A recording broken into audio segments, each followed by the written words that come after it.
my prognosis and do the relevant prescription for me. Yes, I. Yes, I. All right, Dr. Whiteman. So, Frances, my sister, congratulations. Congrats. Peter the Great, good night to you. Good night to all the others. Good night, everybody. Peter the Great, secure. Good night to you. Sebastian Charles, ex-sergeant. Good night. Jeremy, my cousin, Corporal Jeremy, Miku Police Station. Good night to you. And I want to say a special good night to Brother Suma of the Castries Constituency Council, who works extremely hard in ensuring that my desires are executed when I call himself. And Magra, I want to say good night to you as well. When I call Magra, I call Brother Suma, I say, look, Georgeville is duty, Sanssouci is duty, this place is this, that place is that. And in a jiffy, they attend to whatever concerns I have to ensure that the place is brought up to speed. Yet Tim Cabwit said, let them know that you will never allocate work for persons outside the community where there are persons within the community of that capacity. All right, don't worry about that. I'm coming to that. Cabwit, you preempted me. But you know I must go there. Yesterday, folks, I was actually having fish with steamed vegetables when I got a call from Shelton Daniel. I took the call even if I was eating, and Shelton expressed his condolences to me on the passing of my brother. I was kind of shocked because no one had told me anything about the passing of any brother. But Shelton informing me was like, that source is almost impeccable. But apparently Shelton got his information from a source that he considers reliable, extremely so. And in that regard, Shelton went on to proceed and make the announcement on air. Folks, without exaggeration, within minutes, my phone was blowing up. I got no less than 1,000 messages, whether text, WhatsApp, Messenger, or whatever else, a combination. Messages galore. And if you go on my page now, you will see messages under a post that was refreshed. Don't ask me how. But when Shelton said that to me, I said, Shelton, are you serious? Yes. I said, Shelton, I'll call you back. I immediately called both brothers of mine and I spoke to both of them. So I knew then and then Shelton was misinformed. Now I know why Shelton fell into the trap, because like I said, he treated the source with extreme reliability, which is the same thing I would have done. I would have done the same. But what happened, folks, was that 7 years ago, in 2018, my brother passed. There were 4 of us, and my older brother, he passed. I made a post and said he had taught me to become a man, and now that he's gone, there is a void. But I don't know how that post resurfaced. It resurfaced. Persons read the post, but did not realize that the date, or the year rather, was 2018. They didn't realize that. And so they started sending me a lot of condolence messages, loads and loads, even under the post. So-and-so sent you a message, so-and-so sent you a message, go under the post. I'm then realizing that this is a 2018 post. But, like I said, there were messages galore. And to put this to rest, folks, to complete rest, I have two brothers. I knew three brothers since I was born. One has passed, and I still have two brothers, both of whom are alive, well, and kicking. Okay? Good. I thought I should put that one to rest before I start getting into gear. Now, where do I start off? What's your name? Felicia Brown. Felicia Brown, I go tackle you because you tired. You in St. Lucia, you try a thing. You try a thing. Okay? Today, you're placing yourself on record as a St. Lucian on foreign soil in Barbados to get the worst beating in the history of Barbadian politics in the relevant constituency for which you run. Ah, Sapabo Eshwe. Sapabo. Sapabo. I was listening to Wickham this morning, and he was saying that the least votes a BLP candidate had received in that constituency was 600 and something. Felicia Brown decided she go in and get involved in the people thing, and Felicia Brown ended up with 400 and something votes. And the winner, 2,200 and something.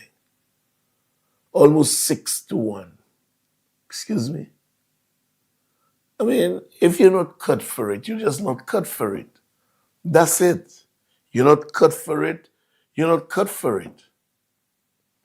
You know? There are some of us who want to venture into certain professions or certain disciplines, see things around us and believe we can be an active participant or a formidable opponent in that regard. No, if you're not cut for it, you're just not cut for it. You're not cut from the cloth that politicians are made out of. You're not. But I want to start off with those jaundice-infected fools who are prepared. And tonight, folks, trust me, you'll enjoy the show. You will enjoy the show. Malpinez, we want to see you again. There are people who want to destroy this country, who want to burn down this country to rule over the ashes. I really cannot believe it. Sometimes I am dumbfounded. I am taken aback by flabberhacks openly celebrating.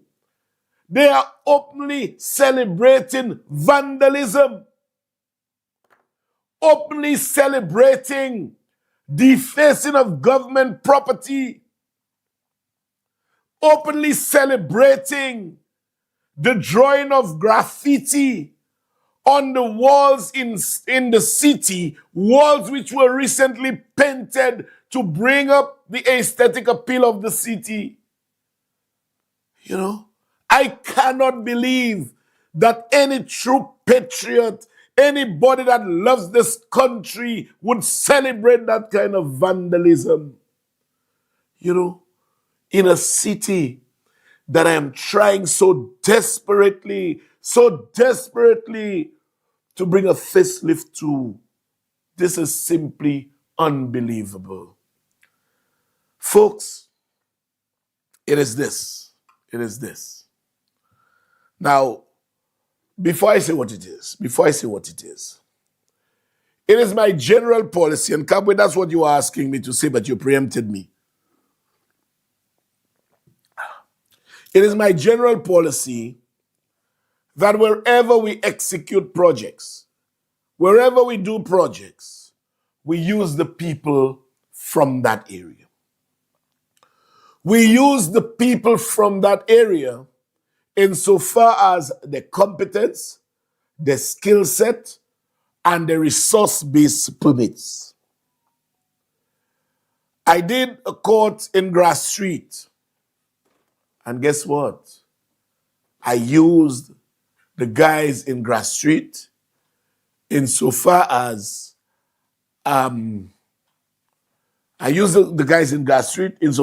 doing what they could have done. I permitted them to do all the painting, the repairing. But when it came to the basketball rim, we had to use guys from outside. The guys did it, and they assisted in putting it up. That's how you do it. Then I refurbished the court in New Village. It was done by guys from New Village. Talk, I could tell all of you that. Remy, good night to you, my brother. You know, do the court. All of them were involved in it. Then when we constructed the Boapatat Human Resource Center, there was a main contractor. But it was by and large the guys from Boapatat that did all the ancillary work. The labor, they supplied the labor. That's what I do everywhere I go. Now, by now everyone should know that between 2007 and 2008, I completely rebuilt the tennis courts in the gardens. Completely.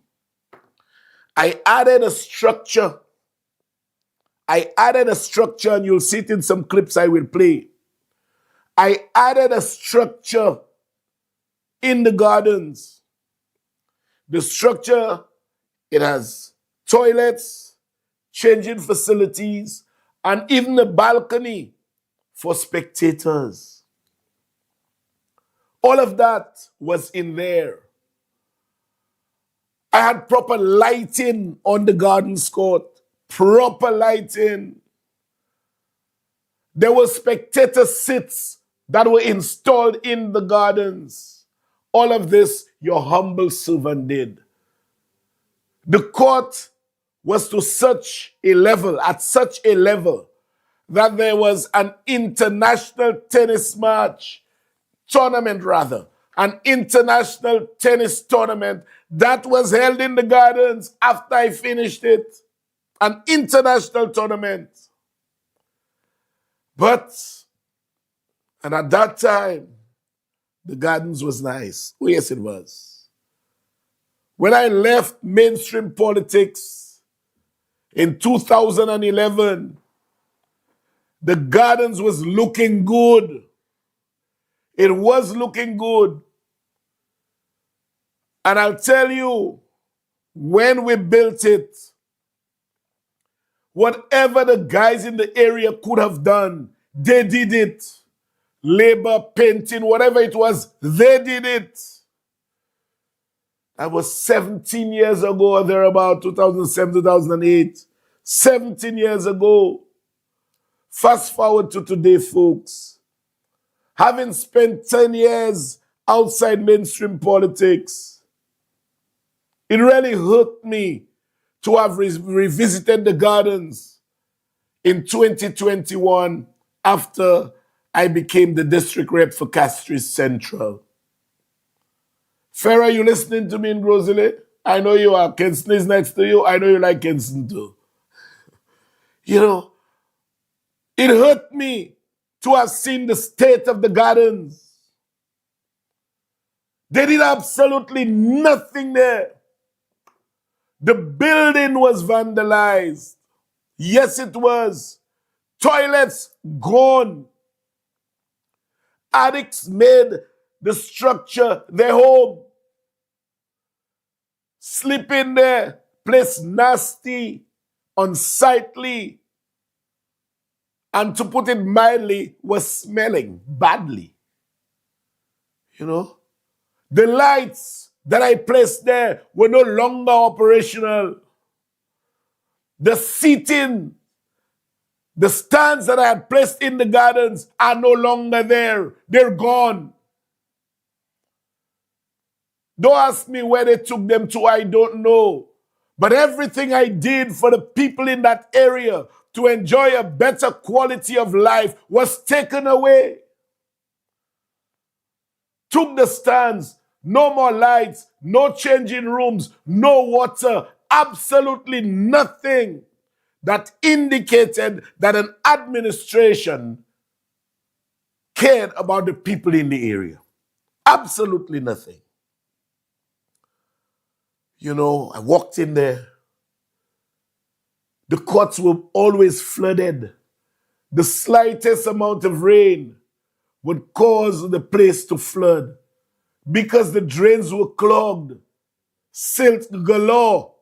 The water was not running, no passageway for the water.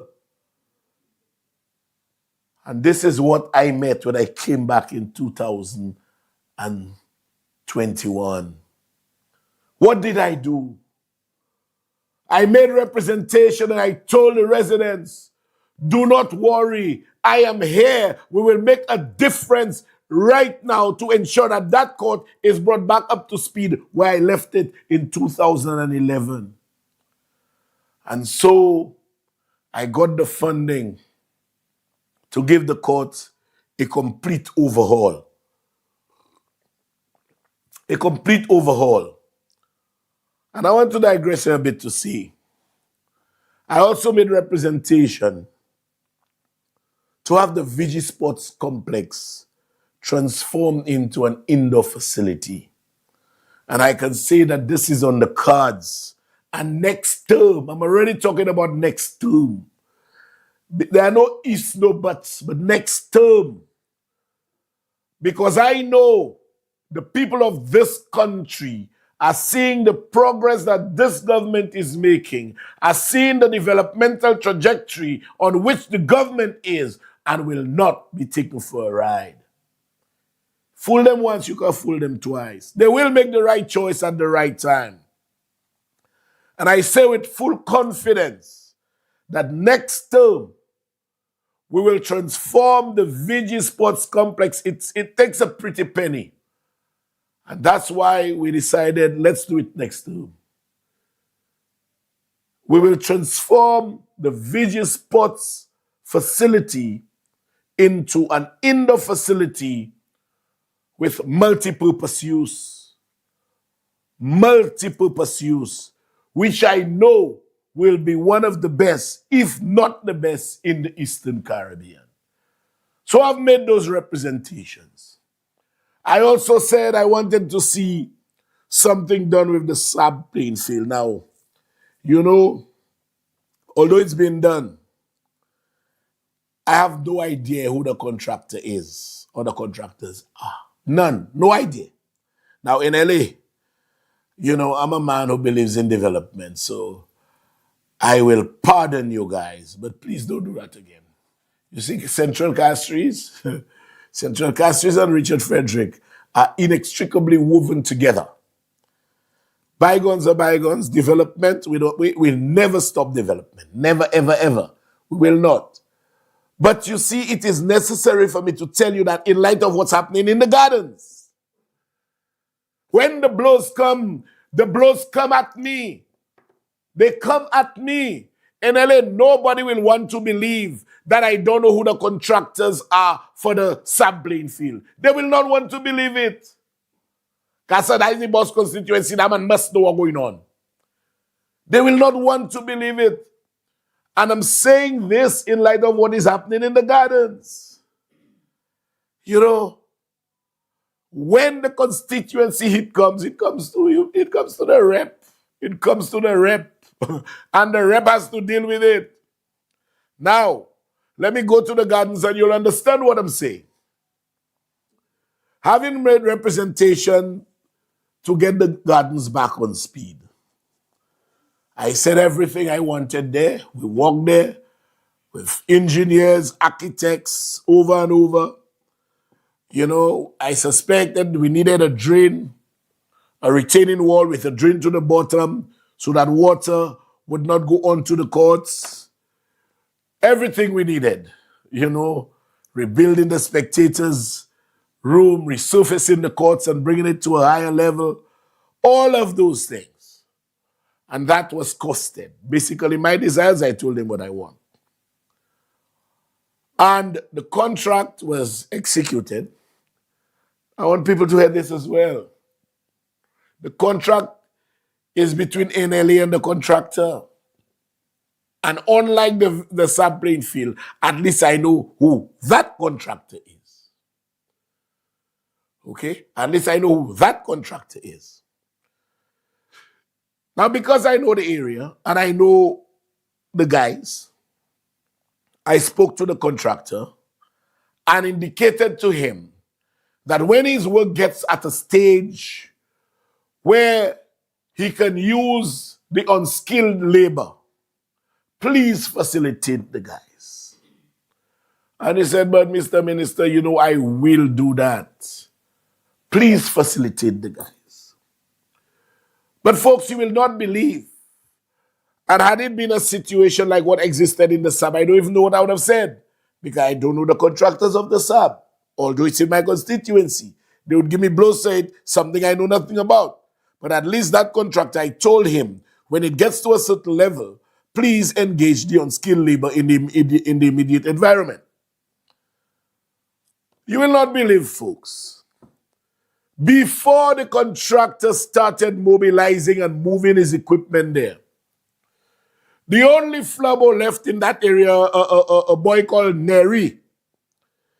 Neri tagged with Austin, in whom I am extremely disappointed. I have to tell you that, Austin. I am extremely disappointed in you. Very. Because when you need me, you have my number, you will call me. If you have a problem, why didn't you use the same number you call in all the time to call me? But Neri put in thing in your head. He put in flabo nonsense in your head. I mean, first thing Austin said, I am bringing outsiders to do their work. You know, outsiders to do their work. Folks, none of the guys. You can multiply Neri by 10 and multiply Austin by 50 and put all of them together. They don't have the capacity. They don't have the competence. They don't have the skill set. They don't have the resources to take on a project of such magnitude. They cannot. But Austin will say, I bring outsiders. Folks, let me give you all a brief look at what is happening at the gardens right now. Could you just show some of the pics of the gardens and the videos, please? Yes. That is the magnitude of the work going on in the gardens. Resurfacing of the tennis courts. Look at, this is a concrete truck pouring concrete. I think on the first day, they poured over 100 yards of concrete. Over 100 yards of concrete was poured onto the court. In total, I believe they have over 300 yards of concrete to pour. I mean, this is a heavy project, an extremely heavy project. You believe Austin and Neri can handle that kind of thing? You believe I can take two men who know absolutely nothing about engineering, nothing about construction, not even can take a level and tell them, look, $1 million, go and do that job, although it's not me that selected the contractor? You know? What is this?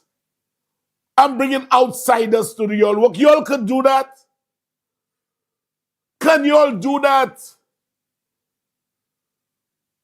You know, what is worse, folks? And I said it a while ago.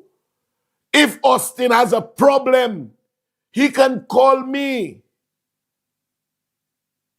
He is free to call me. Look at that. You believe you can give Conway fellas to do that? Huh? What y'all will pump it with? Where y'all will get the concrete from? Y'all will mix it in your hand? I mean, unbelievable. Unbelievable. You know where to find me. If you need me, call me. I will tell you. I'll tell you, bro, I was not intimately involved, but I've indicated to the contractor, when it gets to a certain stage, bring you all in. Talking crap about bringing outsiders. So I'm building a car park there, or I'm building a 10-story building there. I'll give it to you to do, Austin. Or that flabo hackney, I'll give it to you to do. You know, I'm trying desperately to upgrade the facilities in town. I'm trying to bring a certain degree of aesthetic appeal to the entire city. NLA is spending at least $1 million on this project. Y'all are telling me I'm bringing outsiders to do your work. You know? Nonsense.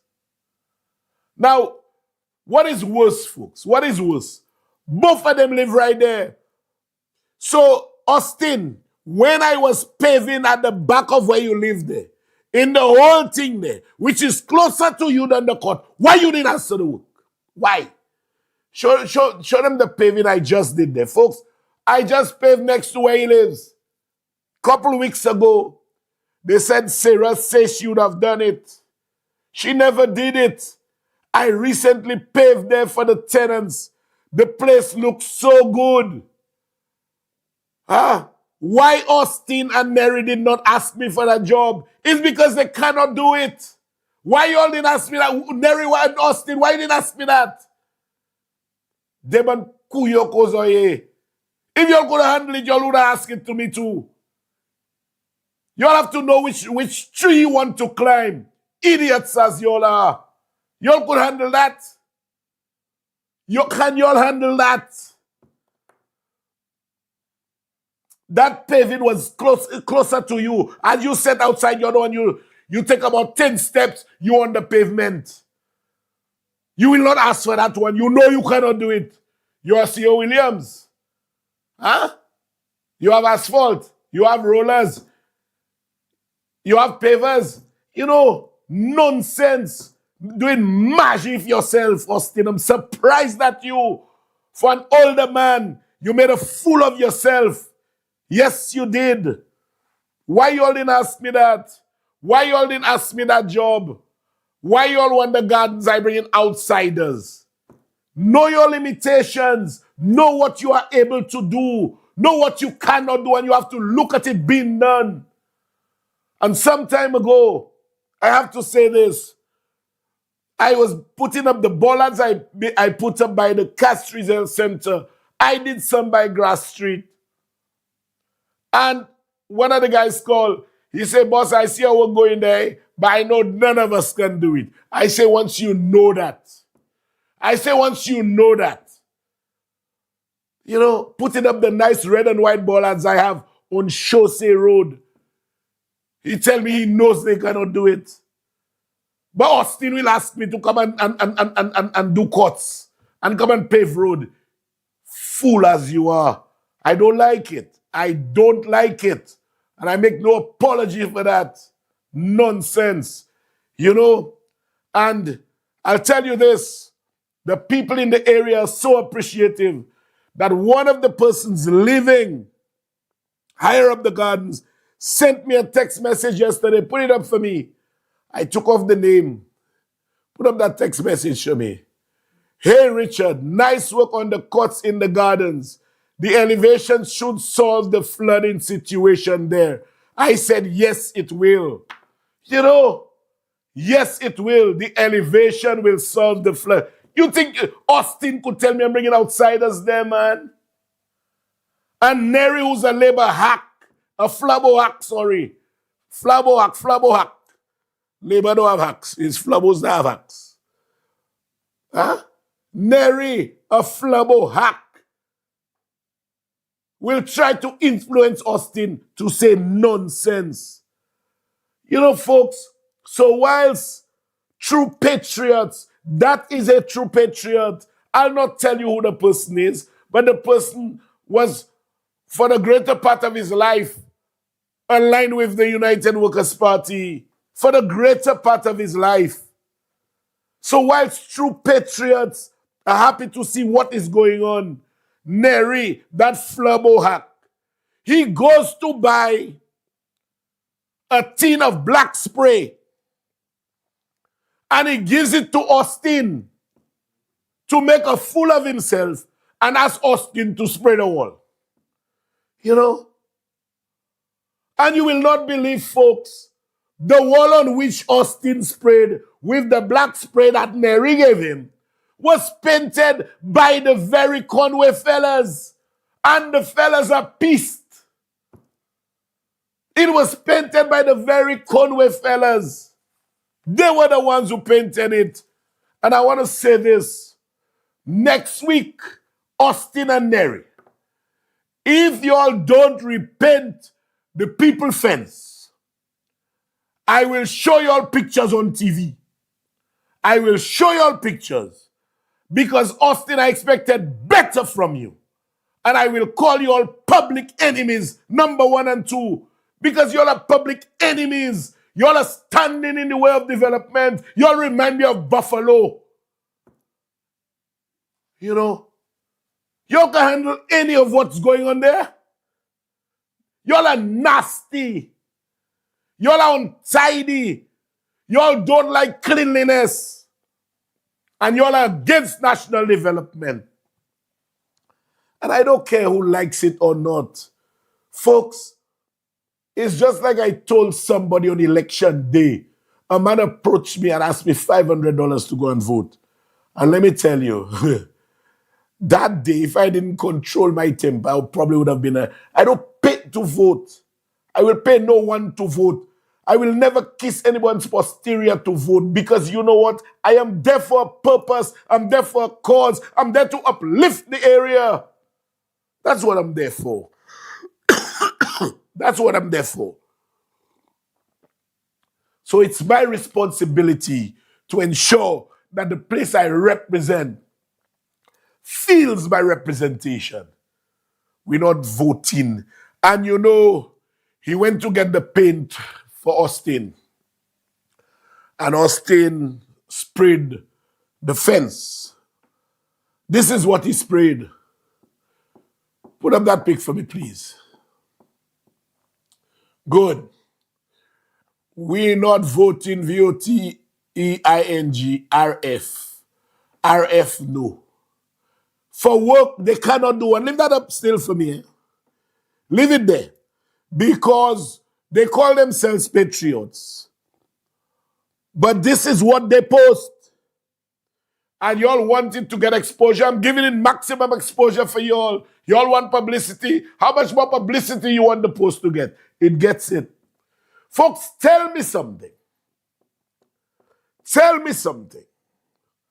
How on earth can anybody who calls themselves a patriot can subscribe to supporting that kind of vandalism?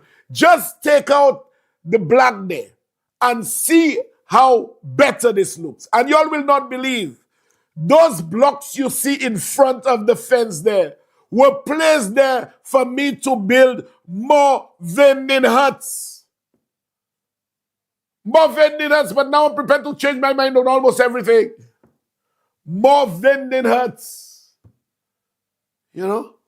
Not voting RF. A flabo hack and a man who can't think for himself.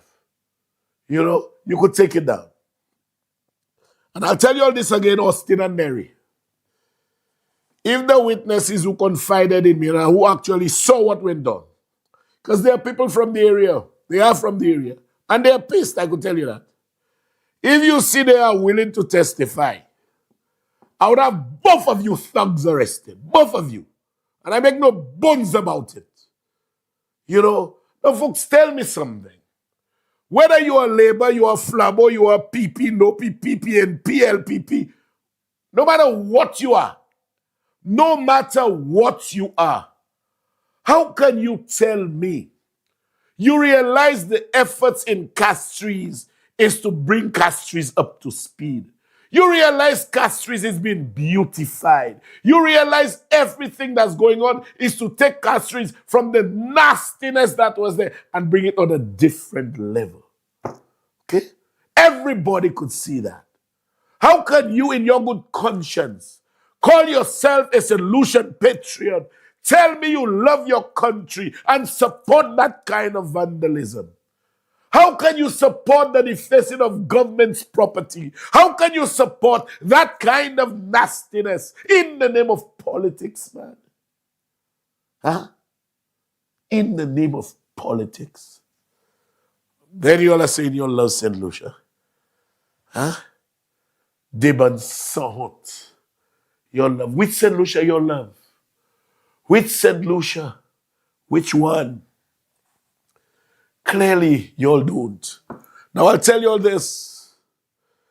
Martin Philogen, you'll get your stuff tomorrow. Good night to you, my brother. Sis, check me in the morning. Good night. Austin's daughter was so annoyed. She was so annoyed. She actually sent me a message. Put up the message for me, please. So y'all flabos with jaundice, saying that people don't want me, they fed up with me and Maji. Neri is the only flabo left there, and he's trying to fool Austin. Hear this well, eh? I am apologizing to you. Good night, Master Wong. I am apologizing to you on behalf of my father, as right now he's going through some shit and I don't even know how to deal with it. If you have paid, I am willing to pay the court because I am really on what's been happening. The court, the head is from Austin's daughter. The court is being upgraded exactly what we wanted. So we should appreciate it as it's been done now. My father need to understand he is not skilled for the job. Wait and be patient. And if there is something for you, it will be for you. But he's being controlled. Leave that there for me a second. The flabo hacks. The flabo hacks that say this and that nonsense alone you're spewing. Garbage. One of your hacks tag with Austin. That's his daughter saying that to me. She apologized. And she said, if I have pain, she's willing to pay the court. She's willing to pay the court. The court is being upgraded. Exactly what we wanted. We should appreciate it. It's been done now. My father needs to understand he's not skilled for the job. He is not skilled for the job. Wait and be patient. And if there's something for you, it will be for you. But he's being controlled. He's being controlled by a flabo hack. Now went and buy the spray, Neri. If y'all don't paint it, and I get either y'all arrested, or I show both of y'all pictures. Public enemies, number 1 and 2. You could take it down. Public enemies, number 1 and 2. You know, nonsense alone you all doing. Nonsense. And you all need to stop. And I will stop you all. But Austin, I have to tell you, I am really surprised. You know my number? In fact, when you called me about 2 weeks ago, I had to tell you, Austin, how you call me on a different number? You tell me that's your new number. So you know my number. You know how to get me. Boss, what's going on? I tell you, Austin, whatever is going on there, you all can't do it. They are taking levels and pouring concrete. What the hell you can do anything there? Huh? You have concrete truck? You know, you have concrete plant? But I bring in outsiders. Huh? I'm bringing outsiders. And I don't want to call your name, my girl, but I want to thank you. I want to thank you for at least sending the message. The apology on your father's part, I'm not too mindful. But at least you are one of those. Look at that. What's you doing your nonsense, your daughter, and your son as well? I must say, he sent me voice notes telling me he don't know if they hit you on your head and something is wrong in your head or whatever. He apologized profusely. Your children cannot identify with your behavior. Your own children. You don't realize you're doing something wrong? You don't realize. And the worst thing is, them flabo hacks will run him that, hey, Frederick losing. Losing what? I tell you all already, if I don't get at least 2/3 of the vote, I'm denouncing my victory. Mage. Mage. If I don't win 2-1, Mage. Nonsense. Crap. Any one person can go and write their shit. But you all don't understand that I have the ability and the forum to put it into perspective and let people know what's going on. So when you all put your thing on Facebook, you all giving me fodder. You all have no idea how much fodder you all giving me. You know? Now, folks, I want to go into a topic there that a lot of you will be surprised at. You will be surprised. Because we all know that the United Workers' Party and Sarah Flood did absolutely nothing in Castries, either to rebuild the infrastructure, to make it more aesthetically pleasing, to make it more tourism friendly, given the fact that we depend heavily on tourism as our main foreign exchange earner. They did absolutely a in the city. They left the city in a mess. But you all will not believe. City Council was in a greater mess. Greater mess. You all could have seen Serenity Park. I built it 16, 17 years. Nobody, not even a coat of paint on Serenity Park. It was nasty and unsightly. I built the gardens. They left the gardens in a mess. In a mess. Lights not operating. Drains clogged. Seating apparatuses disappearing. Changing room facilities becoming a home for the homeless. Smoking drugs and everything inside of there. Left it in a total mess. The new village court was in a total mess. I've done it. Grass Street was in a mess. Everything around Castries. Look at how by the print tree, they even call it a ghetto in the city. They even called it a ghetto in the city. I am trying desperately to bring a sense of cleanliness, reprieve, and aesthetic appeal into the city. And very soon from now, very soon, when you see we take off the hoarding on Jeremy Street for the new Jeremy Street Plaza, you will see the direction I am going. How can we have people not respecting that? How can we have people destroying whilst others are trying to build? Why? Why? Why? You know, but y'all can see some of the things I'm doing. Y'all are seeing some of the infrastructural works I'm doing. Some of the other things you just cannot see. You cannot see. And I'll tell you why. The mess that the last administration, the financial mess that the last administration left Castries City Council in, I will not only tell you, I will show you. I will show you. When I came in to Castries City Council, you will not believe workers were complaining to me that monies were being deducted from their salaries to pay courts, to pay this, to pay that, and to pay those other higher purchase stores or whatever. And while City Council deducts the money never gets to the institution to which the workers were indebted. Because they were taking money from workers to pay other workers. That is a fact. You know? And then I came in again. I saw judgment after judgment. City Council to pay this, City Council to pay that. Because they were operating lawlessly. Lawlessly. And piles of judgment. Some of which I'll show you tonight. Just a few. But that was how they were operating. That was how they were operating. And I could tell you, my very first meeting with the staff, when I got that complaint, you all are taking money from people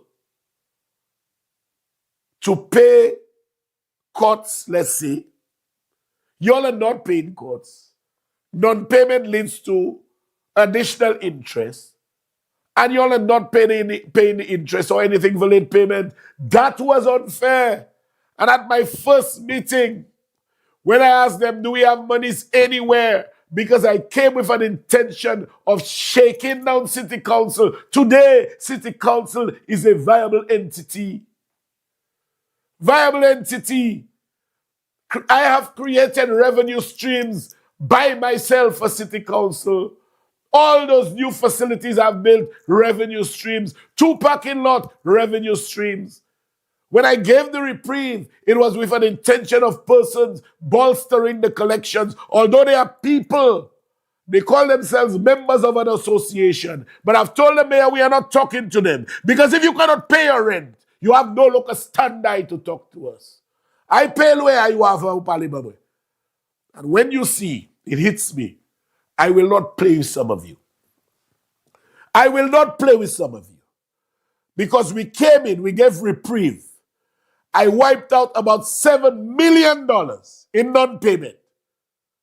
You still telling me after that you all are not paid? And you all want to come and say you all are members of Vendors Association and you all are the executive of wishes. You all don't have local standby. You have no local standby. I'm not talking to you. You are in breach. And so your contract, you don't have a contract with me. What am I talking to you for? I don't have to. If I want to, I will. But I don't have to. I don't have to. You're living in a house, you're not paying rent, and then you're saying, 2 years you don't pay me rent, you know. Then a hurricane come, it take off a few sheets of, a landlord come and put the sheets of galvanized. It doesn't happen so. Put yourself in good standing before you open your mouth. And it's coming, you know. It's coming. Because you see with the new dispensation of GPH, control will be taken over this to ensure things are in place in a better fashion. Because the sad thing is people believe by government no GP. That's the wrong attitude to have. It's wrong. But then I came in, folks, and I'm saying, I gave the reprieve, I created revenue streams, and so City Council is now in a better place. As soon as I came in, I asked, why are we taking the workers' money and not paying? And everybody was there in front of staff. And the staff said, Mr. Minister, we don't know why. And then court's calling me when I think my money had go there, it's not there. And then I asked, do we have money anywhere? And I was told, Mr. Minister, CCC has $1 million on an account, on a fixed deposit. I said, excuse me? You'll have money on a fixed deposit, making interest, and you'll have Mali with suffering, paying additional. The mayor can tell you, I got one resounding round of applause. I said, go and break the fixed deposit today and pay all the institutions you owe. Gail Feebles, good night to you. And Gail, who's the accountant, can tell you, based on those instructions, we paid about $400 and something thousand in payables to courts, to this one, to that one, to all those places where the people were taking their little higher purchase. $400 and something thousand. I say pay everybody. Today, when we take money from any worker, it goes directly to the institution. I have brought in financial relief. I have brought in financial relief. When I saw we are breaking down the old CDC, Capac one time brings us money. I just finished built a set of booths right by the anchorage. We did another set by Peter and Company, which I showed last week. We've built by Bedo Park. We've built along by the Grozile bus stop. All these are revenue streams I'm creating so that City Council don't find itself in the financial mess that those guys never created one revenue stream, not one new revenue stream for City Council. They were bleeding City Council. And on top of that, judgments after judgments. And when I looked at the judgments, folks, I got a headache. I got a headache, a big headache. because I told myself, I don't know how, but we need to deal with these judgments. And it was because of the lawless way in which City Council operated. Lawless. Totally lawless. It is time to go to a break, sir? Okay, 2 more minutes. You let me know. And I remember City Council, Mayor Peterson Francis, Sweet Juice and all the others, they were operating in a manner as though there was no law for them. And they were doing it without due process. Imagine you were taking a man's booth without even writing a letter to him, telling him you owe me so and so. Give me possession by so and so date, or come and pay me, or I'll take possession. Or I'm terminating your list, and then I'm taking possession within the month that I'm supposed to give you. Nothing. Nothing at all. They went into Dexter's place. I remember.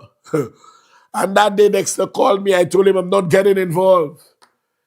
They broke open the place. They took the man's fridge, TV, endless drinks. They take all of that.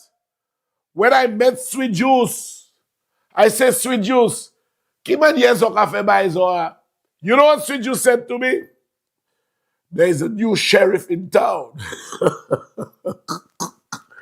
Sweet Juice, but it's that kind of stupidity, that kind of lawlessness that had you all the way it is.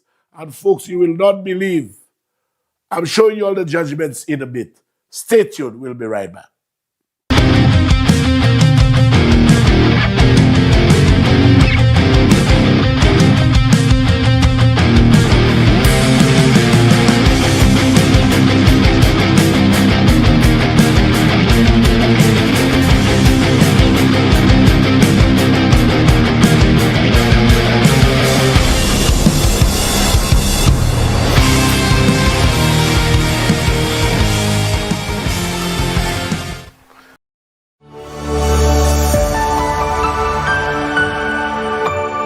You're watching MBC.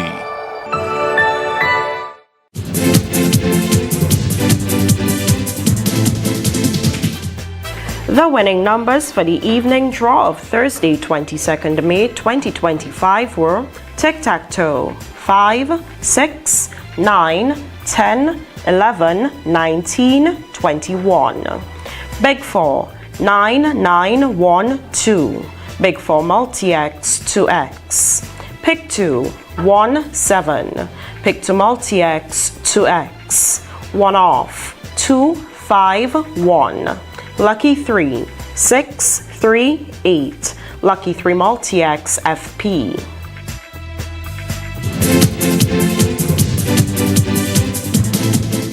It is well known that diseases like diabetes, high blood pressure, and other illnesses may restrict blood flow, which can lead to impotence and erectile dysfunction. This is why Enhance was formulated to meet these challenging health problems, which can reduce your ability to perform. If you're having problems maintaining your manhood, then reclaim your manhood today with Enhance. Enhance increases your energy level, boosts your stamina, and increases your endurance. You can get your Enhance at Southwell VA4, Restorer Pharmacy Soufre, Knights Med Miku, Lay by Bar The Morn, Dexter's Place Jeremy Street Castries, Citygate Bar The City opposite the market, Plants Place Denry Highway, Arlette Supermarket Soufre, The Release Stress Bar Labrie Highway, Cool Joint Bar Victoria Schwazel, Prios Bus Stop 22, next to the Moshi Bus Stop, opposite the Grosile Bus Stop. Prios Bar and Grill in Corinth, Grosile. Enhance, the best a man can get. Looking for certified specialists in motor vehicle inspections and evaluations? Check us at K&M Garage, located in Massad, Grosile. We also specialize in motor vehicle damage assessment reports, bodywork, part replacement, and ordering of motor vehicle parts for all vehicles. For more information, call 452-6596, 716-1333, or 716-0767. McDowell Supplements, an effective way to ensure you and your loved ones are getting the daily recommended intake of essential vitamins, minerals, and other important nutrients necessary for optimal health. Naturally, we carry an array of health and wellness supplements. McDowell's Immune Booster enhances your body's defense to fight colds and flu, boosts your immune system, prevents viruses and other airborne diseases. McDowell's Colon Cleanser prevents constipation, helps in removing toxins from the colon, detoxifies the body, and regulates your bowel movements. McDowell's Prostate Health prevent the enlargement of the prostate, improve urinary flow, and reduce frequent urination, especially at night. Moringa oleifera capsules are rich in minerals like calcium, potassium, zinc, magnesium, iron, and copper, vitamins like beta-carotene of vitamin A, vitamin B such as folic acid, vitamin C, D, and E. McDowell's Potassium Complex, used for treating and preventing low potassium levels, high blood pressure, preventing stroke, and aid in weight loss. McDowell's Triple Magnesium relaxes the muscles, relieves cramps and helps to control high blood pressure, improves sleep, and can calm the nerves. Magnesium is very important for the normal functioning of cells, nerves, muscles, bones, and the heart. McDowell's Ginger Turmeric helps to relieve pain, decrease nausea and enhance the immune function to help protect against illness and infection. Ginger turmeric has powerful anti-inflammatory properties and improves your circulation. Don't hold health back. Let health strike back. McDowell's, the better way to start your health. Visit Health Service Center, John Compton Highway, call 453-6417. Let your wellness be our stress.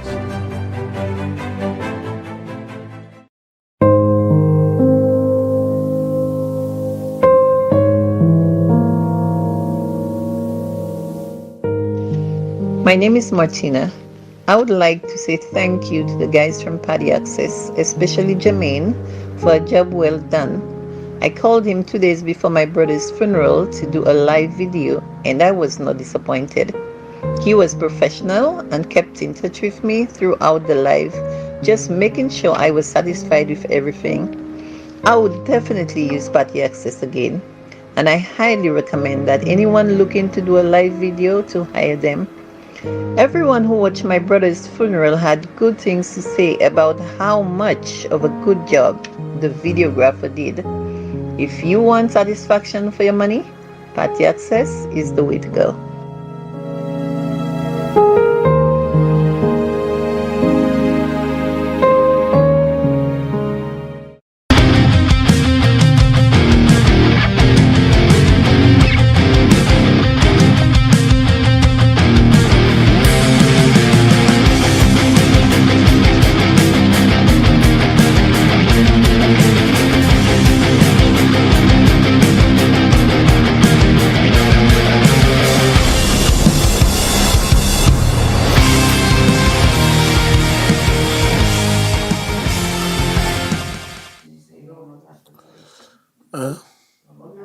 Yeah. Cletus Peter, good night to you. Good night to Anson Maxwell, my brother. Good night, good night, good night. Nigel Sinclair, good night to you. The Sewax over in Forestier, Manassas, Kisera, and all the others. Good night, good night, good night. Teresa over in Wapatat. Here is Mama. What's up, Mama? You good? Good night, Mama. Whilst in Wapatat, let me say good night to Brother Compton. What's up, Brother Compton? Leo Clark, if you're there. Sagaciating, good night to you. Pat, good night to you. Rocco, if you're there, good night, good night. Vaughn Charles, if you're there, good night. Frank Charles, if you're there, good night. Joan Filchus, good night to you. Diane and Talvin, thanks. Thanks to the, what she sent me again? She sent me mangoes and she sent fat pork and something else today. But Diane, thank you very much. I'll see you tomorrow. I shall reciprocate tomorrow. Good night to you. The Andres, Rufus and his daughters, good night. Kristen in Leslie Land, good night, my girl. Don't worry, we're good. Makafa, Makafa, good night to you, Makafa. Desmond, good night. Issa, good night.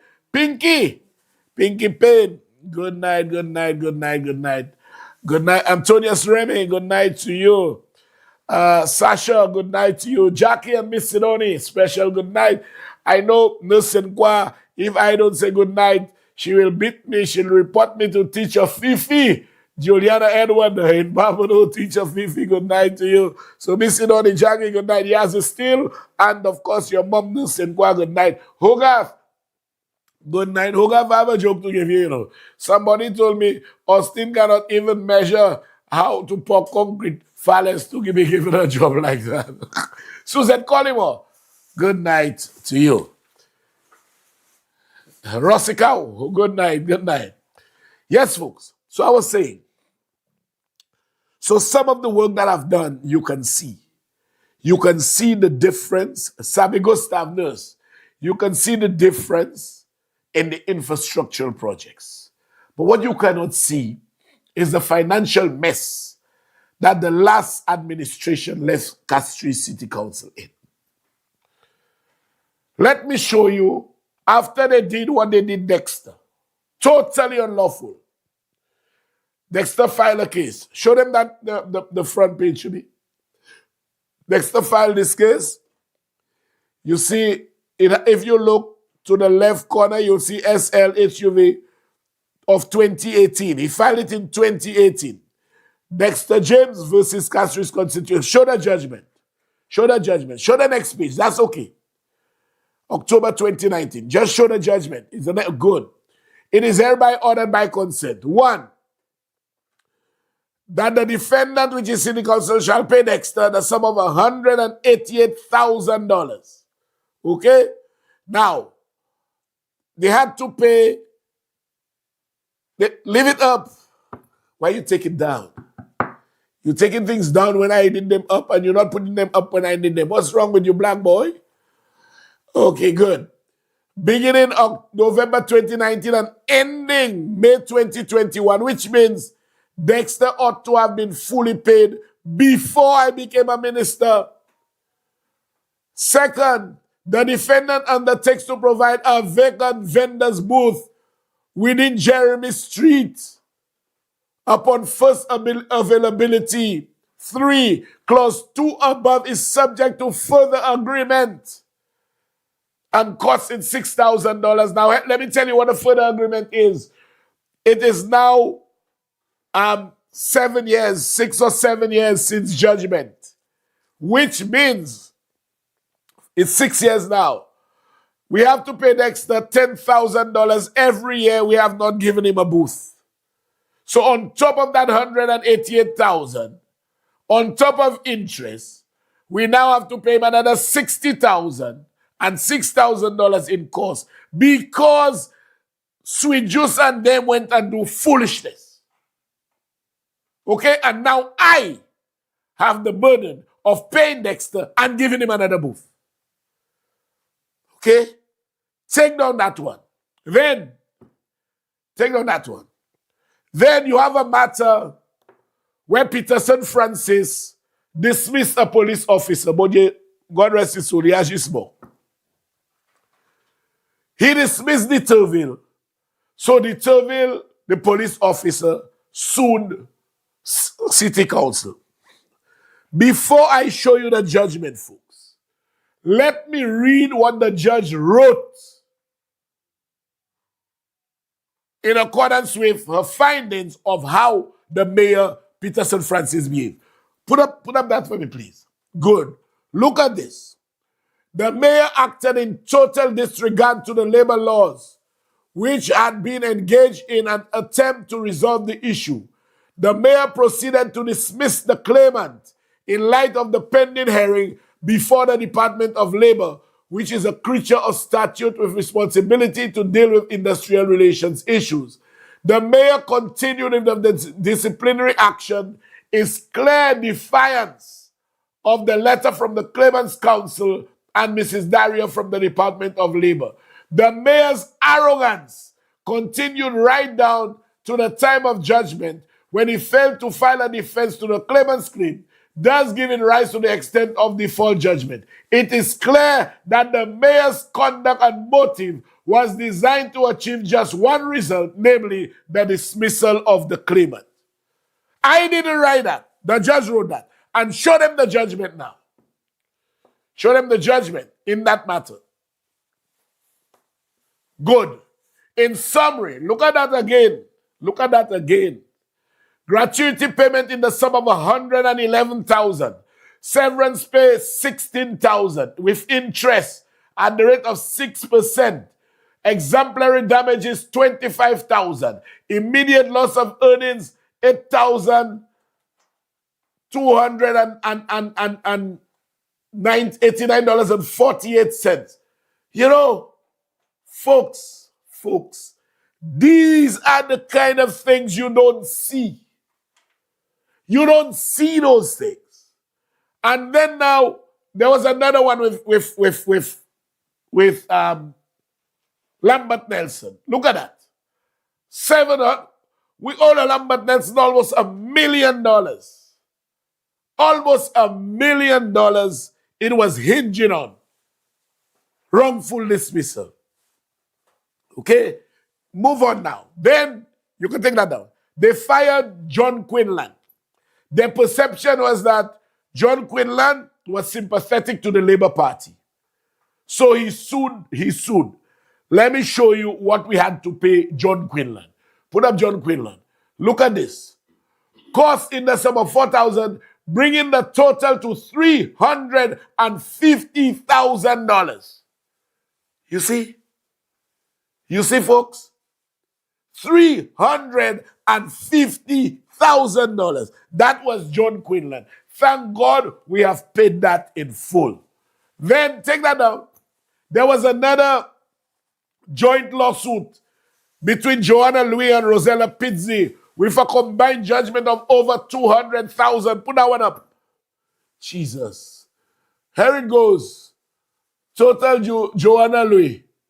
$158,000. It says here, principal $40,000. Prejudgment interest, June 19th, June 26, 2019, blah, blah, blah. And then for Josella, $864,000. The grand total to both claimants as of January 22nd, 2025 is $219,000. You know, all of those matters, you could take it down. All of those matters arising under the last administration. All of those matters. New sheriff in town, they just go and break up Dexter's place. Now council has to get almost, pretty close now to $300,000 to give Dexter and to give him another booth. You know? It is the lawlessness that pervaded those people. They believed they were above the law. And folks, you'll not believe they were more. They were more. You all think those flabbos left this place in any good standing? They are more. Judgments one after the other.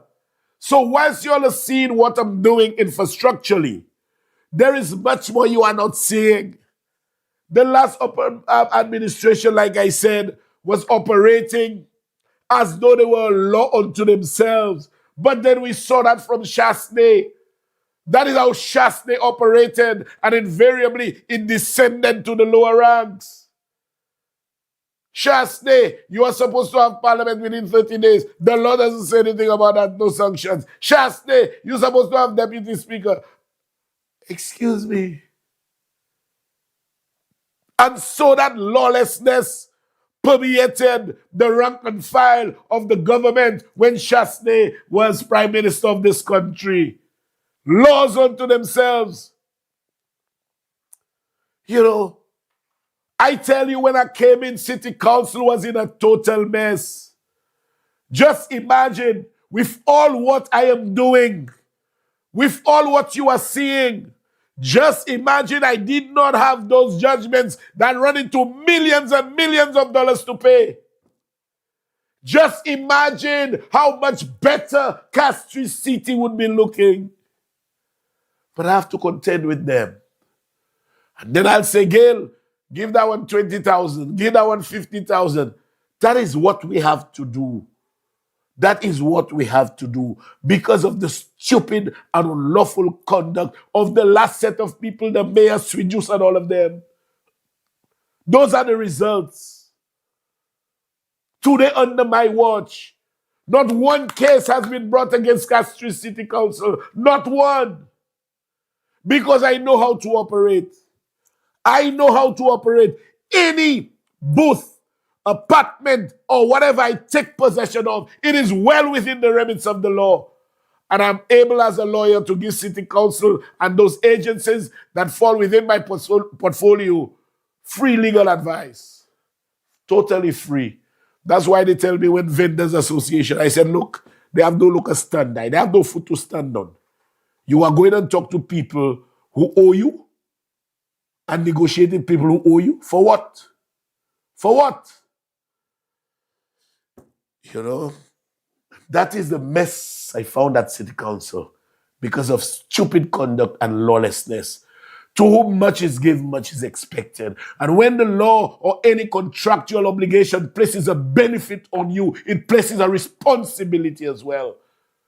So when City Council have to clean up the arcade and do this and do that and provide security and you are not paid and you want to come to the table to negotiate, not my table. Not my table. Go put yourself in good standing. To whom much is given, much is expected. Anyone on whom a benefit is conferred, there is a reciprocal responsibility that comes with it. Okay? You have a car, expect to put gas in it and buy tires for it. Except Daniel Thomas, she there laughing. She says she's the only one with her car. She don't know the price of the car. She don't know when insurance. All right, Range Rover for sale. Hey, wow. She said if I sell her Range Rover, I have to buy a Cybertruck here. You know, no, folks, it's serious. It's serious. You cannot expect benefits without the exercise of responsibility. Life does not work so. That's why we have two hands. That is why today City Council is in a much better position, much better than it was. Much better. And every day, I look for new revenue streams for City Council. I look for new revenue streams for them. And in creating revenue streams, we are creating opportunities for other persons. Whether we give them jobs, whether we give them to utilize them to become an entrepreneur. And that's what we are, that's what we are doing. Just imagine on Tuesday, Black Boy, you extracted those pictures to me I sent you of the energy thing. I sent it to you, but on Tuesday, I attended the signing of an MOU between City Council and Energize Holding Inc. Energize Holding Inc. is a subsidiary of Lucilec. The net effect is basically we are trying to go greener. We are trying to move away from fossil fuel usage, which is more costly. Fossil fuel usage has a lot of hurdles that are not within your control. So supply chain issues, war in the Middle East, war in Venezuela, wherever we get oil from to produce electricity, once there are supply chain issues, it impacts negatively on the cost of electricity. So we are trying desperately to move away from that. And the net result is City Council, for those who don't know, is the institution that is shouldered with the responsibility of paying the bills for electricity in gas trees. And as long as City Council can save some money, it means we have more disposable income for the upliftment of the city. So I am trying desperately to see what I can do to take gas trees to a different level. There will not be judgments under me. So those monies I can spend on our people, on the city. If we get a reduction in electricity, you all will not believe the kind of money we pay in electricity bill. You will not want to believe it. Billions. If we get that reprieve, just imagine where we could take gas trees. So those are the initiatives that we are putting in place. But folks, If we are giving you a benefit, exercise your responsibility. Do what you have to do to keep us going. Pay your rent. Pay it. And that is why I am not sympathetic. Whether I give you the stall, or I give you the shop, or I give you the apartment and you don't pay the rent, I am the first to say, throw him or her out. I will be the first. I will be the first. Because City Council on a daily basis, Mr. Suma at 5 o'clock and 5:30 in the morning, by that time my phone would have had 30 or 40 pictures, Mr. Minister, and I could show you all them on any one day. Mr. Minister, we've done the market, we've done Anchorage, we've done here, we've done there, and pictures to substantiate. When people converge on the city about 7:30, 8 o'clock, it is clean. But we cannot do that if you don't pay us. We cannot do that if you stop our revenue collection, our revenue streams. In addition to that, for the very, very first time, between 2016 and 2021, not one other vehicle was bought from the City Council. Today, slug trucks, garbage trucks, police motorcycles, ATVs, all of that to bring us to a different level. But we cannot do it. We cannot execute if you are basically, you don't want to pay. You don't want to pay and you want us to come and talk to you and say you believe there is a breach. Something was discussed confidentially. Excuse me. Sapat confidence sa pay way are you. Pay. You be makapalibao. And you don't have a seat at the table. And you know, this thing will be very, very draconian. If you don't want to pay, just leave. Just go. There are people who want to pay. There are people who want to pay. You know, I came in, I said, look, a lot of people believe that because they have not paid in years, whatever they pay now, persons will believe that it goes towards the payment of the last 10 years. No, let's cut it. At that point, everybody ought to be paying. But you all will not believe. From that point, they've received the reprieve. Others have not paid at all. And now they're talking about reprieve and this and that and the other. Not again. Not again. Not again. You know, folks,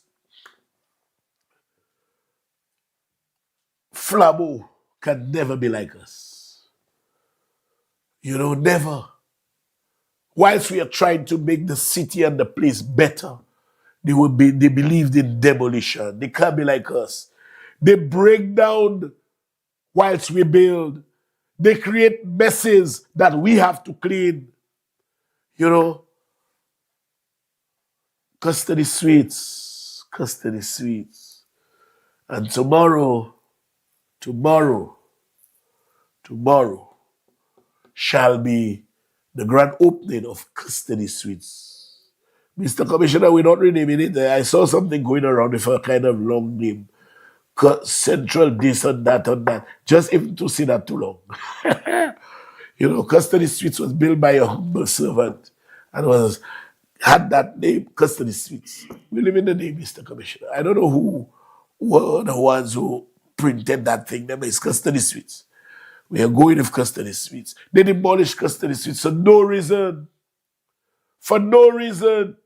The same way for no reason, on the eve of an election in 2011, Shasta demolished the Soufre Bridge.